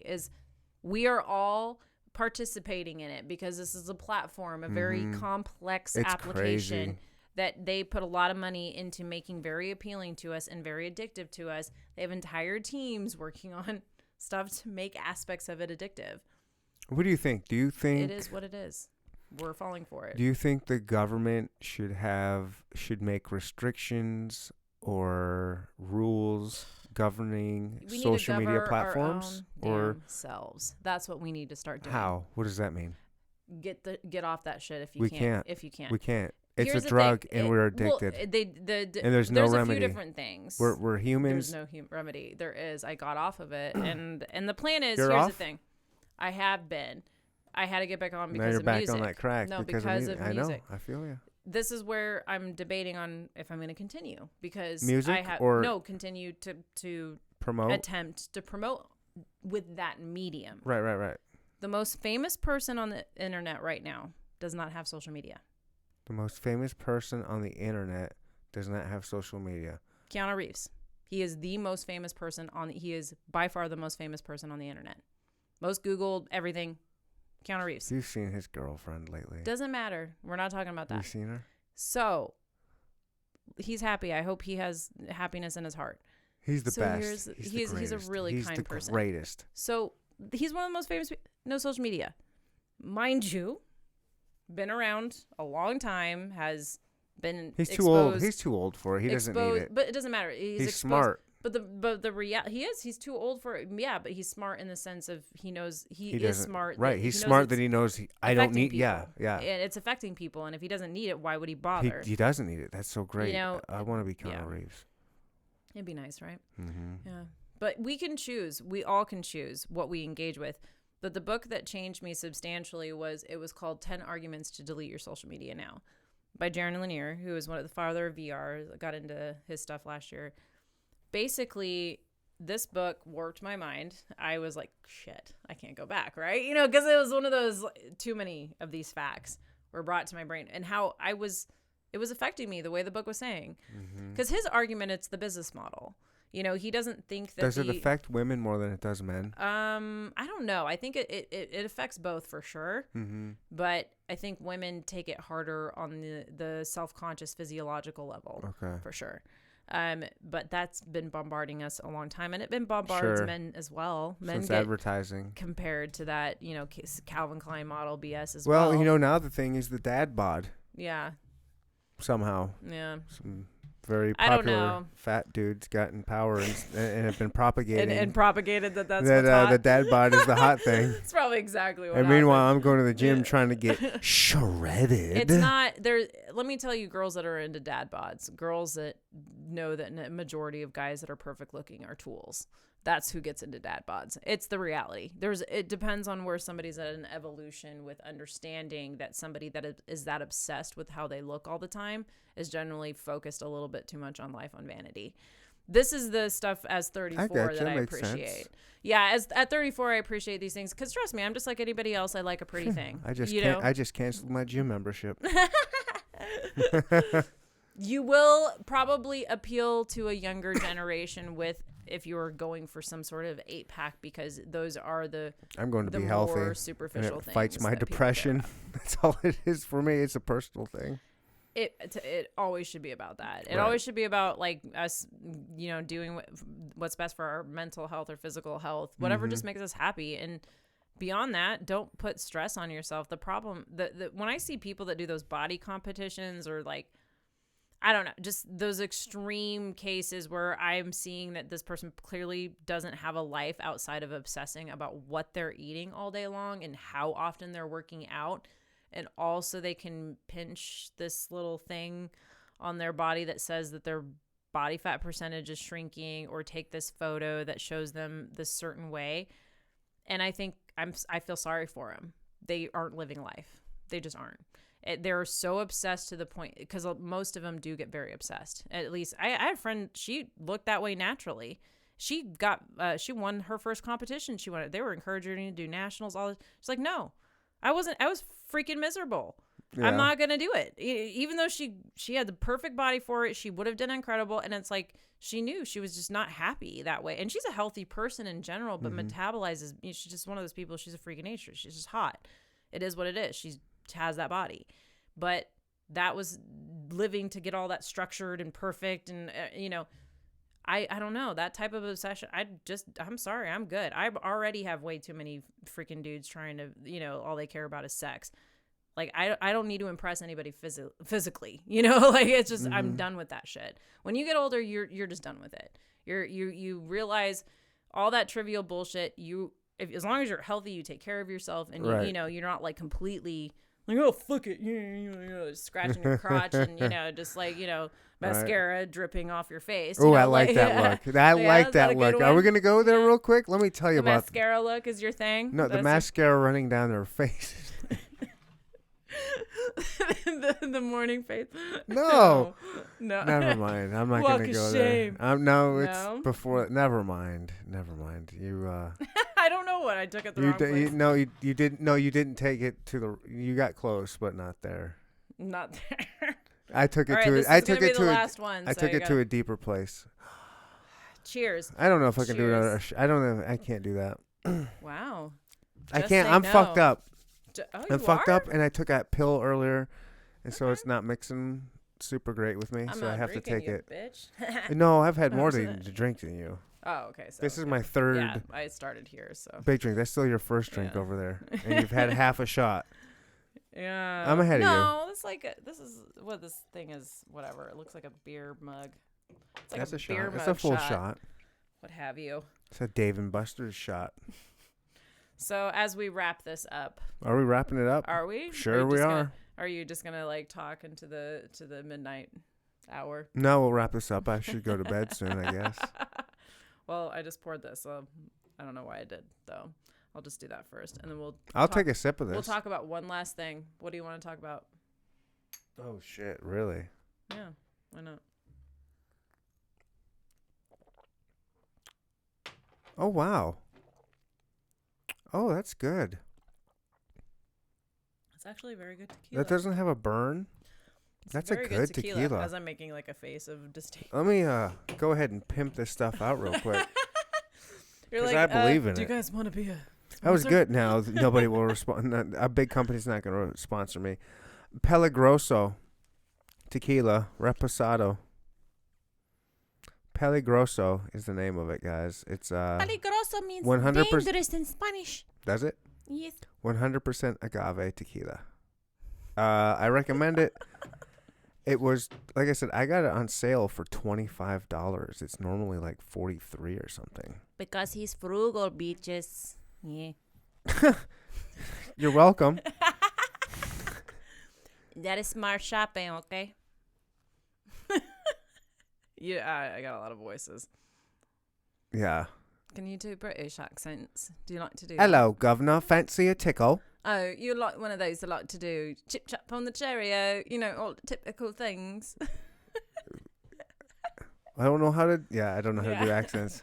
I don't know how to No. do accents. See, I can't Sometimes do a fucking you accent. just got to go with it. You just got to like pretend and don't care if you trip up on yourself or sound stupid or mess up a vowel or whatever. It's pretty good. But what you do is you go online in the excellent videos online. You have to spend a legitimate amount of time, just whatever it is. If you take a book and sit there with a book and start reading that book in that accent, but prior to reading that book in that accent, Where do you which get the do, accent? On YouTube? You go on YouTube, and what they do is they talk to you about your vowels or whatever it might be. So whether it might be, so if you say you're British, so they talk about the different pauses or different vowels and how you actually pronounce them.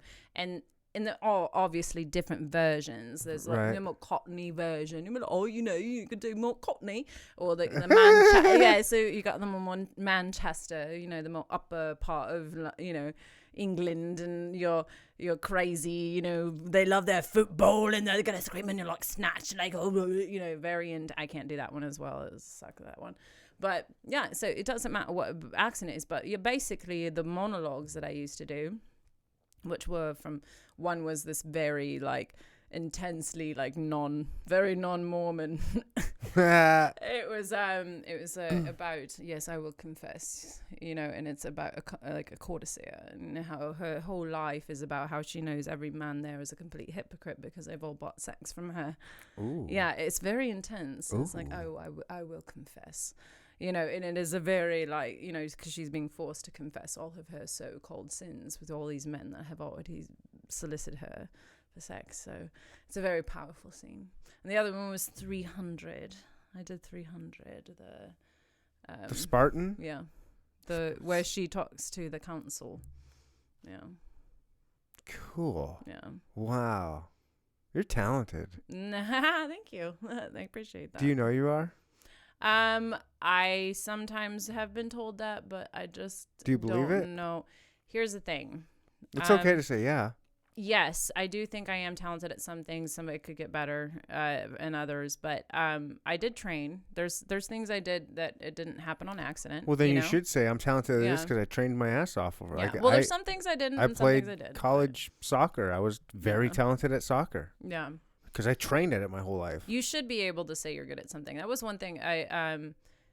This actor I knew. That was one thing he said, like, because I think I had this sort Mono? of same. No, shut up. Not mono. Shut up. No, it was funny because I think he asked me the same kind of question. Can you act? And I was like, I jumped around like I just did. I obviously haven't gotten better. He said, you need to be able to say no. Yeah, I'm a damn good actor. And I've done it in some scenarios, but basically his whole argument around that was, yeah, you're never going to make it. If you're not in a full confidence mode about the very craft that you spend day in and out working on, like, you should be able to say it like that. And it's not about thinking you're better than anybody. It's be able to say, no, I'm good at something. That makes me feel better about myself because I tell people I'm a good podcaster. Yeah, I told are. you that the other night. But you work hard at it, and you right. put a lot into it. You researched it, and you've been putting yourself out there despite the moments where, you put stuff out there that people, may not engage with, or you didn't, you weren't at your best. You're doing it. Right. Most people are not doing shit. Most people are just sitting there Especially people who are talking judging shit. it. Yeah, just Yep. they're just judging and what talking everybody shit, else and haters is doing. don't do shit. They're too afraid. Well, and that's where, so that is where, like, I never rapped this. So these were the lyrics that I made with the rap, and it's just perfect because it fits what we were saying. But it's, no, I can't do it because we've been drinking tequila and I can't think of it right now. But it's facing that exact thing about people like it's about their ego. It's basically about their ego, and everything's about that. Who, the haters? And, yeah, the haters. It's about the fact that it's like they're just they're looking at mirrors of themselves, Yes. whatever their issues are. Yes. So you can't take on other people's bullshit when you're. You can't do it. You It's just just gonna can't. drown you. It is, because everybody has it. Mm-hmm. And if you're capable of putting an art out there, people in varying, whatever they've been through, their perspectives, their realities are going to, see whatever you're doing the way that they know. Mm-hmm. And some of those people really need to hear some of the things you have to say. So put it out there. Other people are of course, they're going to sit there and nitpick and judge. And the fact that they have time to do it is sad, but, do their thing. It's hilarious. I like constructiveness. I like people, if they took the time to actually really look at something I'm doing. I'll take that all day. All day long. I want to improve. I constantly want to improve. Any other way. Yeah. Yeah. So. You improve me. You know how? How? You know what really hit me the other night that you told me? What? I say the word chicks a lot. Yeah, Chick. you do. Yeah. Yeah. I put you in check there. I'm just kidding. Kind of. I just never Not thought really. about it, but it's just. I didn't. I but I wasn't realized, rude. yeah. I handled it right? Like, I'm teaching. I didn't know there was a way to that part. handle it, but yeah, I guess I kind of say. I just don't know what else. Yeah. Yeah, I guess handling it wouldn't. But be the right I have a way. 3-year-old little girl. I call Yeah.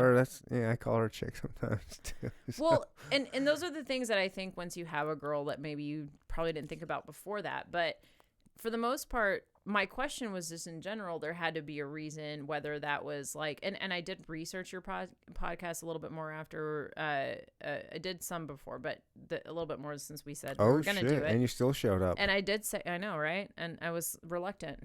You probably were. Not going to lie. But, you referenced it that way a lot as well.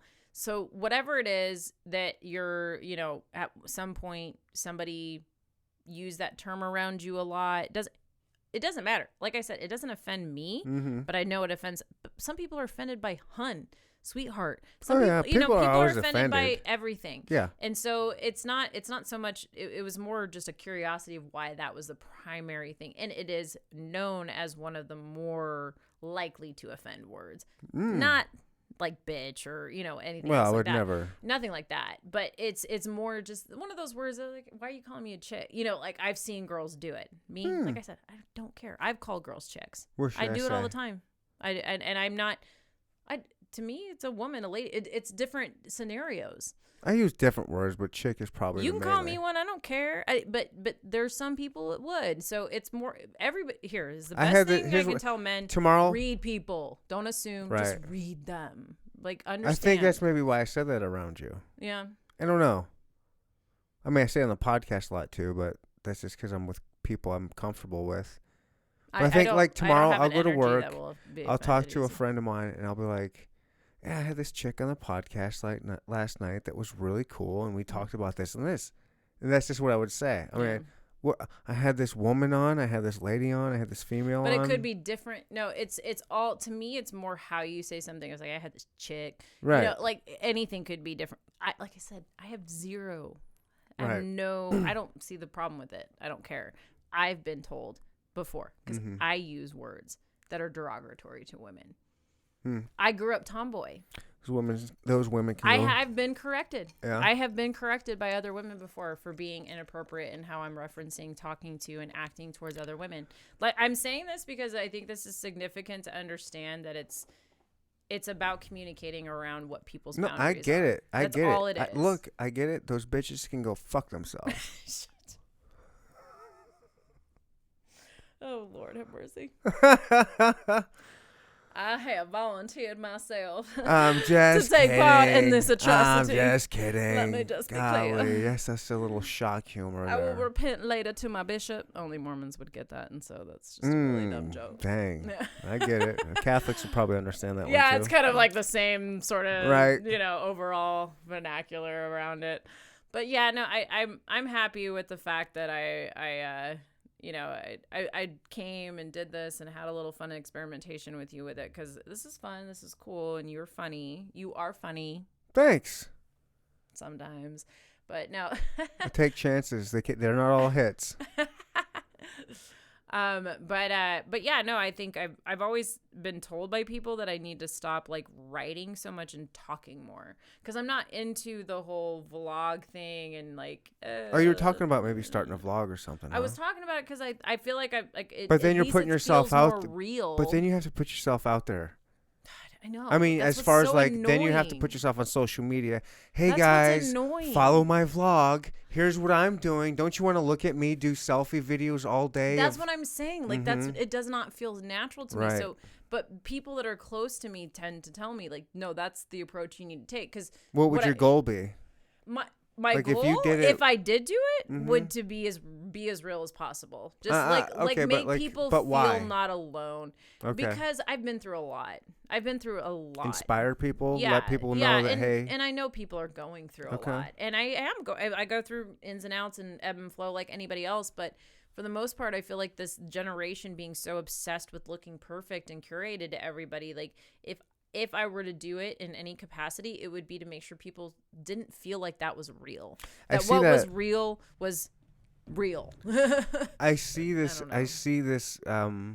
I think you're ahead of a trend that I see just now starting. It's not just a trend, and it's not. It's actually Instagram's algorithm is starting to favor more authentic posting. So It's not that, but I'm seeing more people talk about what I want to do is put more filterless, no makeupless, natural pictures. I see a lot more people saying this people is are catching me, on. Yeah. accept me for who I am. Yeah. And I'm And seeing you're a gonna lot see more that. that there's a bit of a but you're spearhead talking more happening about right now. the makeup, which is an element of it. Obviously, I do makeup, so I pay attention to that. Mm-hmm. But what you're seeing is that which got made fun of for probably a couple years now. The hashtag, no filter, hashtag no makeup, whatever. Mm-hmm. Where girls are kind of doing this pseudo version of raw authenticity, where they really have kind of angled things, lit them just right. It's still not like really. And there's some that I've seen that have done it in a very realistically raw way. You can tell they haven't edited anything, but for the most part, the what people need by genuine is everybody trying to stop acting perfect all the time and like their life is perfect all the time. Yeah. And I mean that everything from the images to what they talk about to how they whatever. There still is a disconnection there. I have been seeing still the people that they're throwing out there, hey, this is me makeupless and filterless. Yeah. But I'm on a beach and my It's rich still not husband raw. took me here. You want to know what raw and authentic is? Yeah, you're living it. You're in When I talked about, my friends and myself that struggle with suicide, that's raw. That's authentic. And by the way, that's an epidemic, and it's only getting worse right now. And that's PTSD. I've talked about PTSD publicly. I've talked about all those things. But you know what? I don't do it in a way that's a pity party club. It's not about that. It's about, hey, everybody, guess what? You're not the only one that feels that way. And if there's any part of you that wanted to give up or wanted to feel like shit for the next so many weeks of your months of your life because you felt like you're the only asshole that had this shit happen to them and feels this way, you're not. Guess what? We're in it together. Let's start being like that with one another because life fucking sucks. It's hard. It's really tough for a lot of people because tragedy is going to happen to all of us. Not once, not twice, but multiple times in our lifetime. Life is tragic. It is. And for everybody. Trauma is real. And it is real. It affects us. It affects us in a very scientific way. It is not some ethereal, like it's very real. And so this is something that needs to be removed. The stigmas need to be removed. All this bullshit about mental health and people thinking that they're weird or bizarre. It has pieces are changing. It's getting there. You can definitely see there's a movement. There are different societies, Yes. different members of society that are Yeah. kind of pushing, hey, mental health is a thing we need to focus on more and not stigmatize it. It's becoming yeah. more Absolutely. acceptable and put out there. I see it. Yeah. I struggle with it. Well, everybody does, and it was I something put it out there. This I've podcast talks about it. I talk I'm about a glad. lot of that shit. That's glad. a big thing. Well, because a big part of why I think people end up biting the bullet is because of the fact that there is no discussion. There is no discourse. This is why podcasts or things anywhere where there's discourse is significant, because everybody sees the curated version, the articles, the pretty little PSAs that a bunch of actors sit there and shoot you a line. That's not reality. What reality is us sitting down and talking about those moments where, why did we contemplate those things? Why do so many of us feel unworthy? Yeah. Why do so many You just of us gotta find the struggle right with place this? to talk about that too, Well, though. That most people don't feel it's hard safe. to. Well, right, but who do you talk to? Well, we should be able to, like we're Right. now. Yes, if 5 people see it, 5 people see it. And if those 5 people are people that maybe were dealing with these issues and something about this Let me tell you conversation actually something. helps them, it's Don't fucking look worth at it. my YouTube numbers. Those don't mean anything. My listener. I don't look at any of that. What I looked at is your ability to converse with people, your openness, your candor, humor, whatever. Those are things to me. Yeah, the Your mental health, stick-to-itiveness, thing, is definitely. I like that it is getting more out there. There's I'm a big hip hop head, and I like Did you that say rip hop? hip hop head. Oh. I'm a big hip hop what the head. hell's I was rip saying hop? rap, and then I said hip hop, rap. Rip hop heb. Yeah. Oh, rip hop heb. Thanks. Very Thanks. good A shot. professional would have just mulled over that. Let me get through my fumble. But I had to tease. Yes.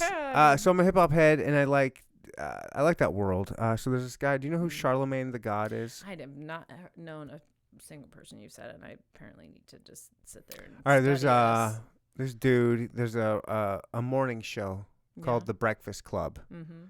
and there's this. Oh yeah. I think I've seen that a couple times. Okay, he's just shorter, bald, black dude. His name's Charlemagne. Okay. Charlemagne the God, and his big thing. The God? THAGOD. Charlemagne the God.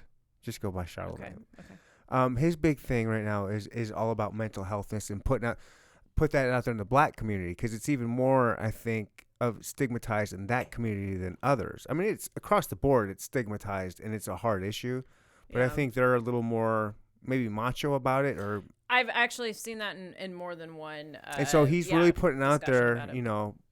For the black community, Because it especially, hey, seems let's talk more about tough, mental yeah. health and shit. Like, Yeah. this shit's real. We need to I talk feel like about Tyler it. Perry did kind of the same thing as well. Okay. Like because of some of the movies he put out. Yeah. Like it dealt with heavy shit, you know. Mhm. He talked about his molestation and stuff on Oprah and stuff like that.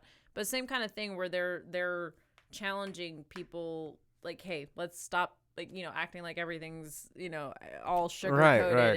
and sugar powder But at the dusted. same time, I It's get it. not that I get it from reality. the other side. Yeah. I get the other side that says, I don't understand what that is. I don't understand depression. I don't understand anxiety. When you Why haven't can't- experienced it, That's you what I'm don't. saying. If you haven't Yeah. experienced, you're like, pull yourself up by your One bootstraps. positive thing that I can say about the fact that I experienced mental health issues from a trauma versus something I was born with is I've seen both worlds. Pretty much up until 24, even though I had a PTSD episode at 15, it was a little different. It was a blocking. It was like a blocking that affected other decisions I was making. Okay. But for the most part, the heavy one was at 24. And that PTSD completely warped my world because I was suicidal. Like nothing like, the prior one. That's a whole nother world Yeah, there. it's a whole different thing. Oh, man, because that's a this dark stuff- world. Ugh. This stuff was way That's a dark different. world. It was a dark world, but it was because of the reasons I was telling you about. Is because it was the first time I'd stood up. Like my roommate that I had at the time was the one that took me, made sure I got the kid done, talked to the police, did a whole thing. I'd never turned somebody in, but because of that, people need to understand. And this sucks because I have to talk about this in a candid way. I don't want to discourage girls from turning anybody in ever in a million years. Please do it. It's closure. They're probably not going to get convicted. That's the truth. They're probably not even going to go to court. That's the truth. This is the conversation I've had over and over and over again. Holy shit. And it hurts. They won't even go to court. It hurts to be this direct. It really freaking hurts because I don't want to discourage anybody. But do it for you, because a part of my gut knows that it probably helped prevent him from doing it to somebody else. That's all I cared about. That's all I cared about, because I knew. Everybody told me. It was a he said, she said situation. It doesn't matter. All of these are he said, she said situations. You never get the justice. Do you think it prevents you hear that all the him time. from doing it, or the community from allowing him to do it? A little of both. Okay. Because there's been situations where people wrote me by the way, I wasn't public until 2 years ago. Okay. I put his name out, and Okay. I never named my person. I never did anything. And this was after 7 years. So yeah. And you named him? I named him Who? Daryl Michael Boston. Daryl Michael Poston? Mm-hmm. Yep. Fuck you. You know what? He Piece supposedly of found shit. Jason. He supposedly found Jesus now. Who and all cares? this other stuff. I hope he does. I hope he did. He has 2 little girls now. I had him blocked. Oh my gosh. I know. I had him blocked up until I made this post, and it was. Here's the thing. I went and I said, if it's still there, I'm not going to say anything. This is what I felt. If what's still there? If his photo mocking me was not there anymore, I wasn't going to say anything. After all these years, I went and I found the album. It was still there. It was a picture of me, him, and I was friends with him. This is like how the situation occurred. And naive enough. Anyways, so looking at it, he saw it was me, him, and his roommate tagged. And you know how Facebook, when it was first, whatever. If you got tagged, If you everybody were saw tagged, it. Yeah. Well, no, if you were tagged, you saw anything somebody said on it, right? Okay. Or I think it's still that way. I think it is. Yeah. So he knew I was tagged in this photo, and it was before I understood blocking initially. And put he changed the subtitle on it. My best friend Janelle that sent me to a good man by the name of Detective Artis. I will never forget it.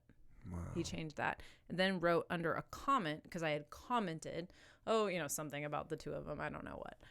And he wrote under that comment, my best friend Janelle, smiley face. And another girl wrote under that, you have this I'm going to steal your underwear look in your eye.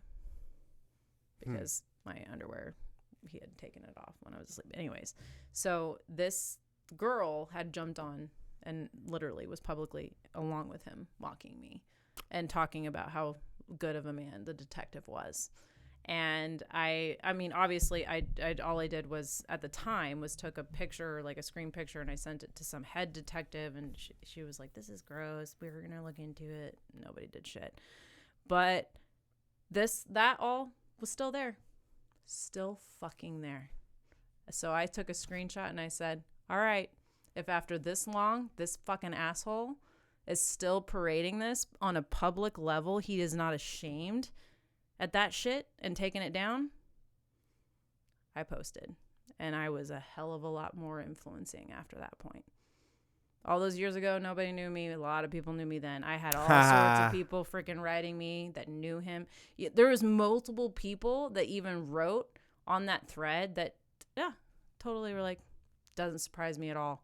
That guy's a dick. And his roommates, who I didn't speak to because the police. And he never took it down while all this stuff was going on there? After all these years. I mean, no, but all these people were commenting on it, calling him? that was my screenshot. Oh, okay. Yeah, so when I did the screenshot, nice. I gotcha. it was like, a lot of people knew who that dude was. Because he was, we have the Chiefs here, which is not, The Chiefs? Yeah. There they have the Utes and the BYU. That's their college teams, right. And he was a Utes player. So, yeah. So, it was like one of those.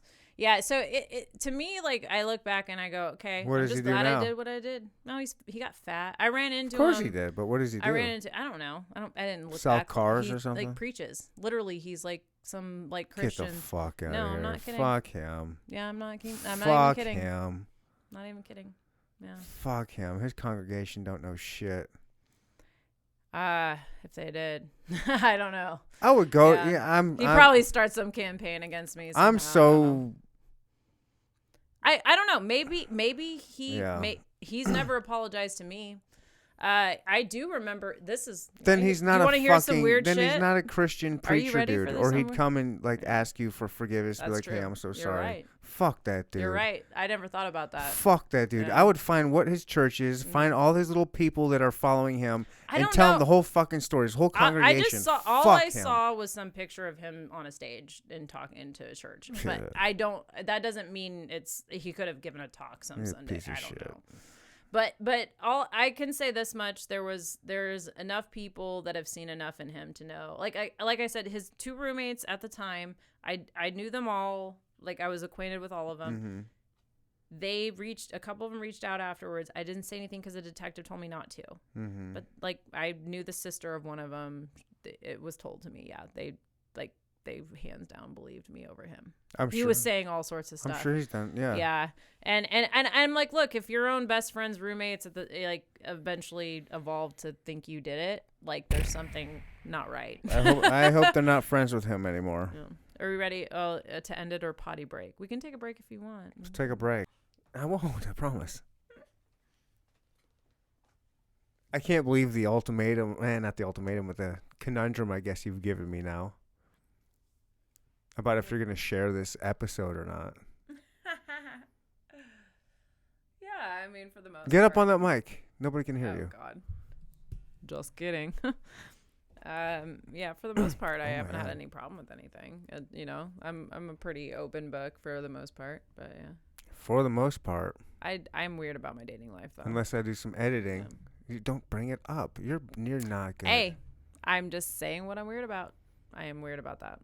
But no, let's flip it, reverse it. So, cut it, flip it, reverse it. I got to find out how I got to work it.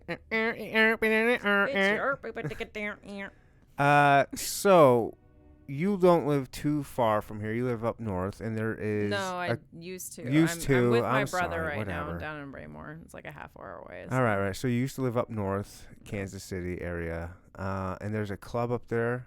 Called The Landing. The Landing. A lot of people should know The Landing around this area. It's it's a high scale dive bar, right? Full disclosure. It's if I tell a story, it's going to be with all the vulnerabilities of my own stupidity or maybe where my head was at. So let me just be very clear. There's a few factors in my experience at The Landing. I had been there a couple times before on a date. With So a guy. The Landing's it's a pretty nice. It's like an upscale dive bar, right? It's chill. The indoor it's is cool, but they also have like a cool outdoorish kind of like live bands play. Bands. Totally It's a good place. Nothing, for a not smallish town north of Kansas City, it's fine. Yeah. But so what happened was,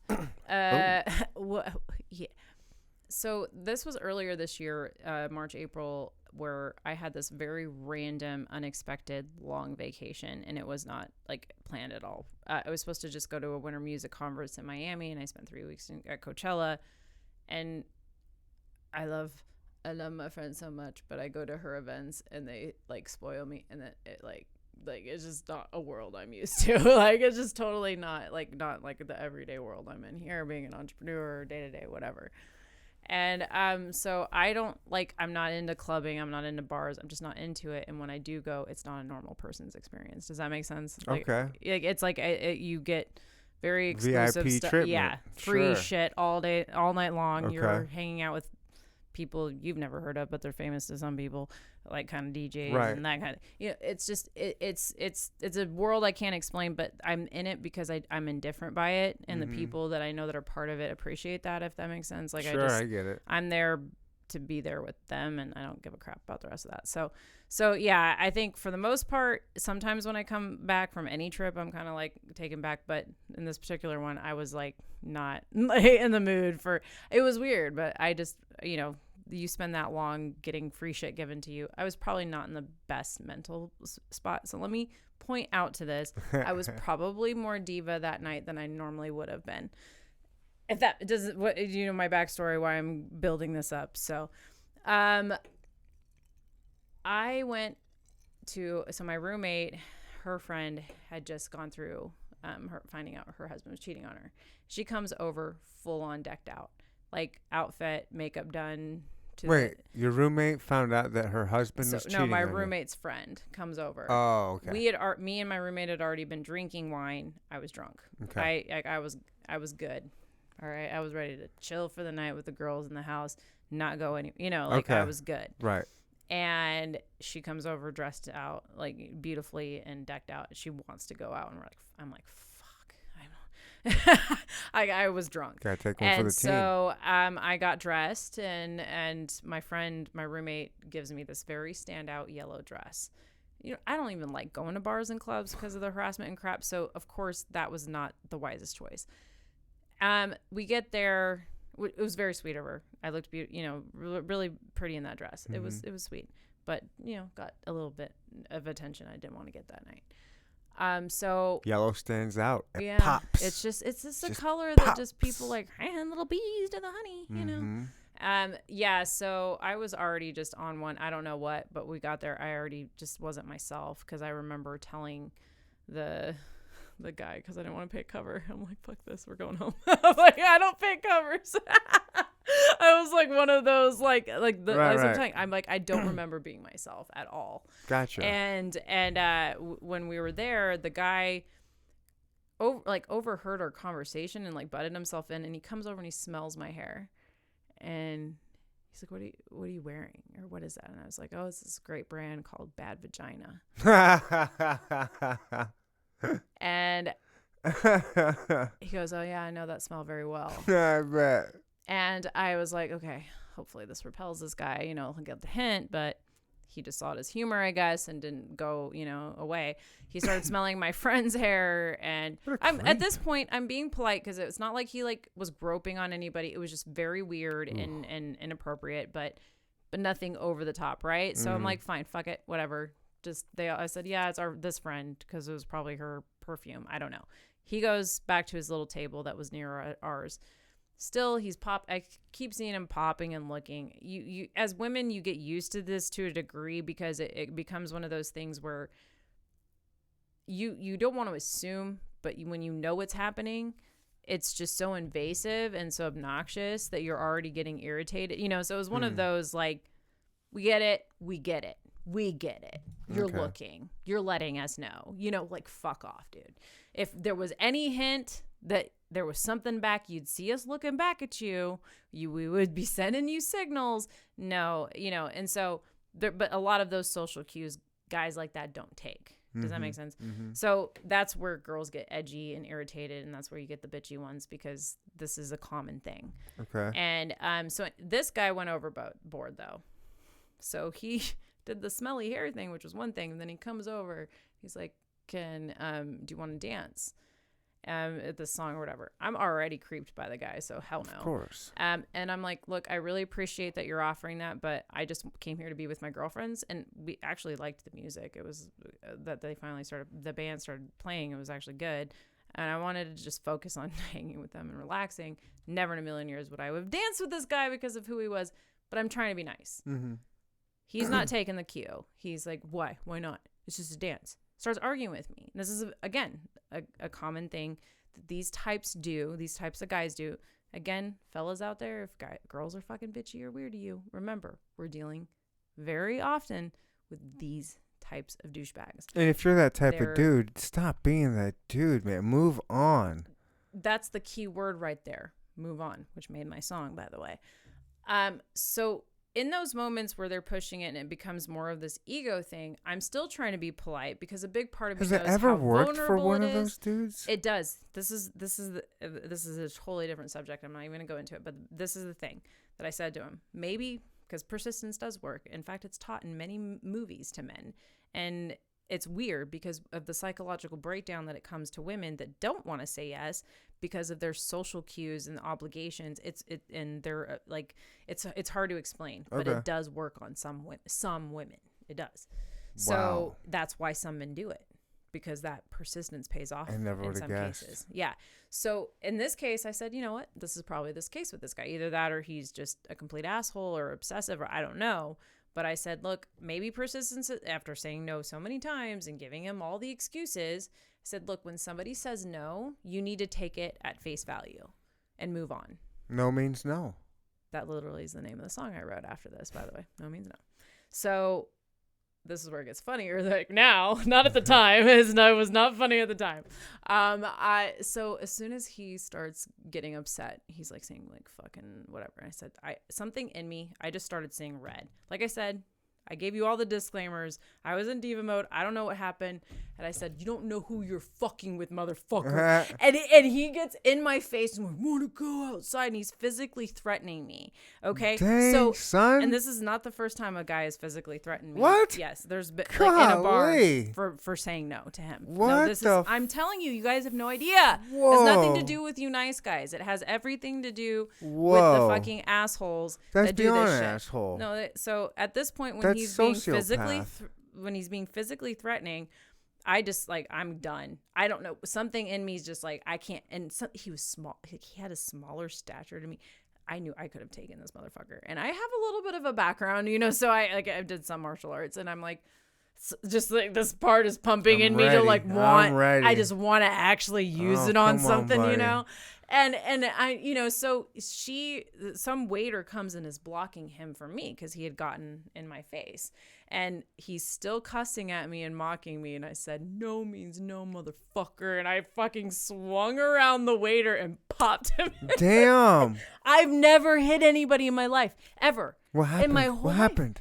I just jetted. What happened? I You literally punched made him and contact ran? and I fucking left. Really? Because I saw red.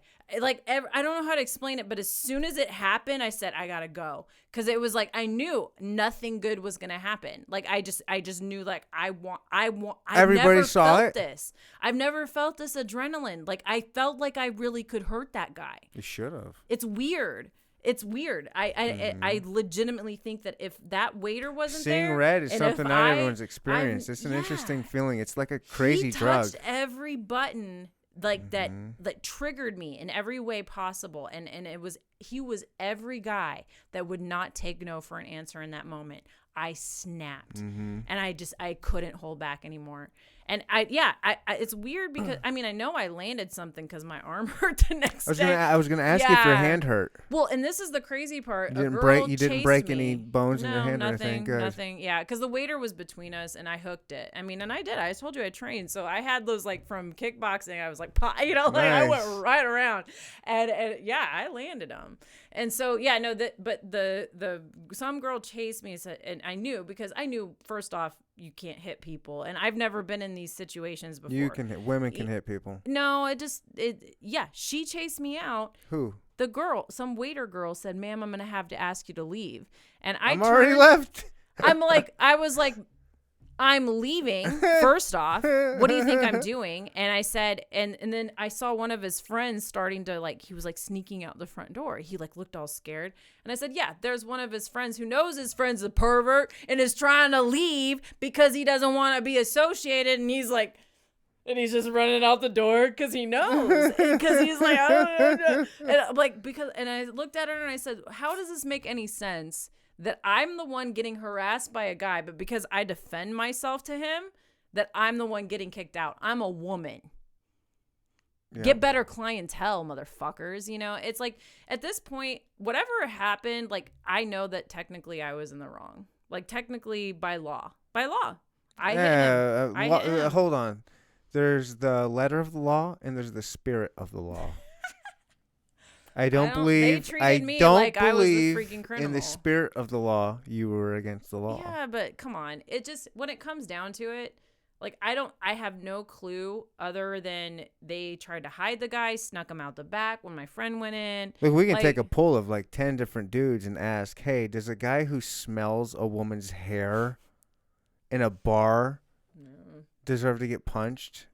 If you ask 10 dudes, I'm hoping 9 of them. Well, here I am. I don't know. What if this is out there and the landing finds out and then they they could, get me in trouble. I have to think about that stuff. Why? Because I hit the landing guy. Get you in trouble for what? Hitting him? For hitting him. Why would they get in trouble? What, get me in trouble for Why hitting him? would you get in trouble? Because I'm admitting, I don't know this shit. I don't know how it works. Seems like you were defending yourself to me. At the end of the day, it seems like you were defending yourself against a creep that possibly would have done worse. They defended the creep and not me. They didn't even there was zero protections put in place whatsoever from the fact that a girl felt threatened to the point their waiter was physically keeping him from me. That was the point that I snapped. Mm-hmm. The fact that a man had to stop another grown man from getting in another woman's face and physically threatening her. That's insane. insane.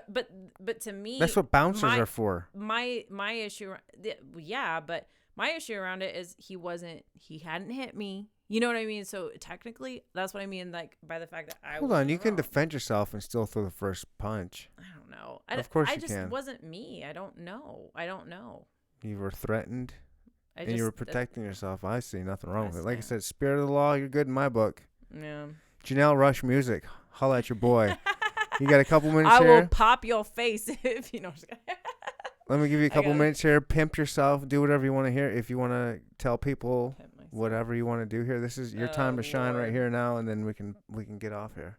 Okay. I am JanelleRushMusic.com, NSMinerals.com. NS stands for no shit. No. Nice. It stands for Nature Source, or Never Sucks, whatever you want to say. Look at you. NS Minerals.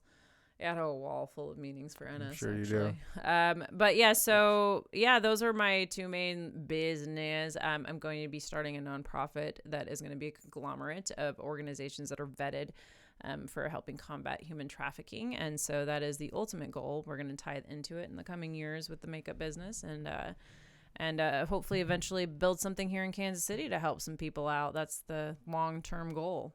So obviously I'm a ways away from doing that, considering I have a lot to grow still, but I've very, very much aligned with some amazing people that I think are going to do some cool things in the world and try to do what they can with what they have. So, yeah, the music is pop EDM. If you're into that kind of thing. If not, I've got some acoustic stuff that's going to start to come out. So, oh, really? Yeah. I like that. Yeah. We come in and play an acoustic set? Oh, anytime. Oh, by the way, you want to hear my No Means No? Yeah, I do. Your song? No means no, not yes, not no, not kind of maybe. No means no. Stop pushing until I look crazy. Give it up and move it along. Said so much we had to make a song. Yeah, so there it is. I like it. It's real. I like it. I like when people do music about real shit. Because it had to do with the real life.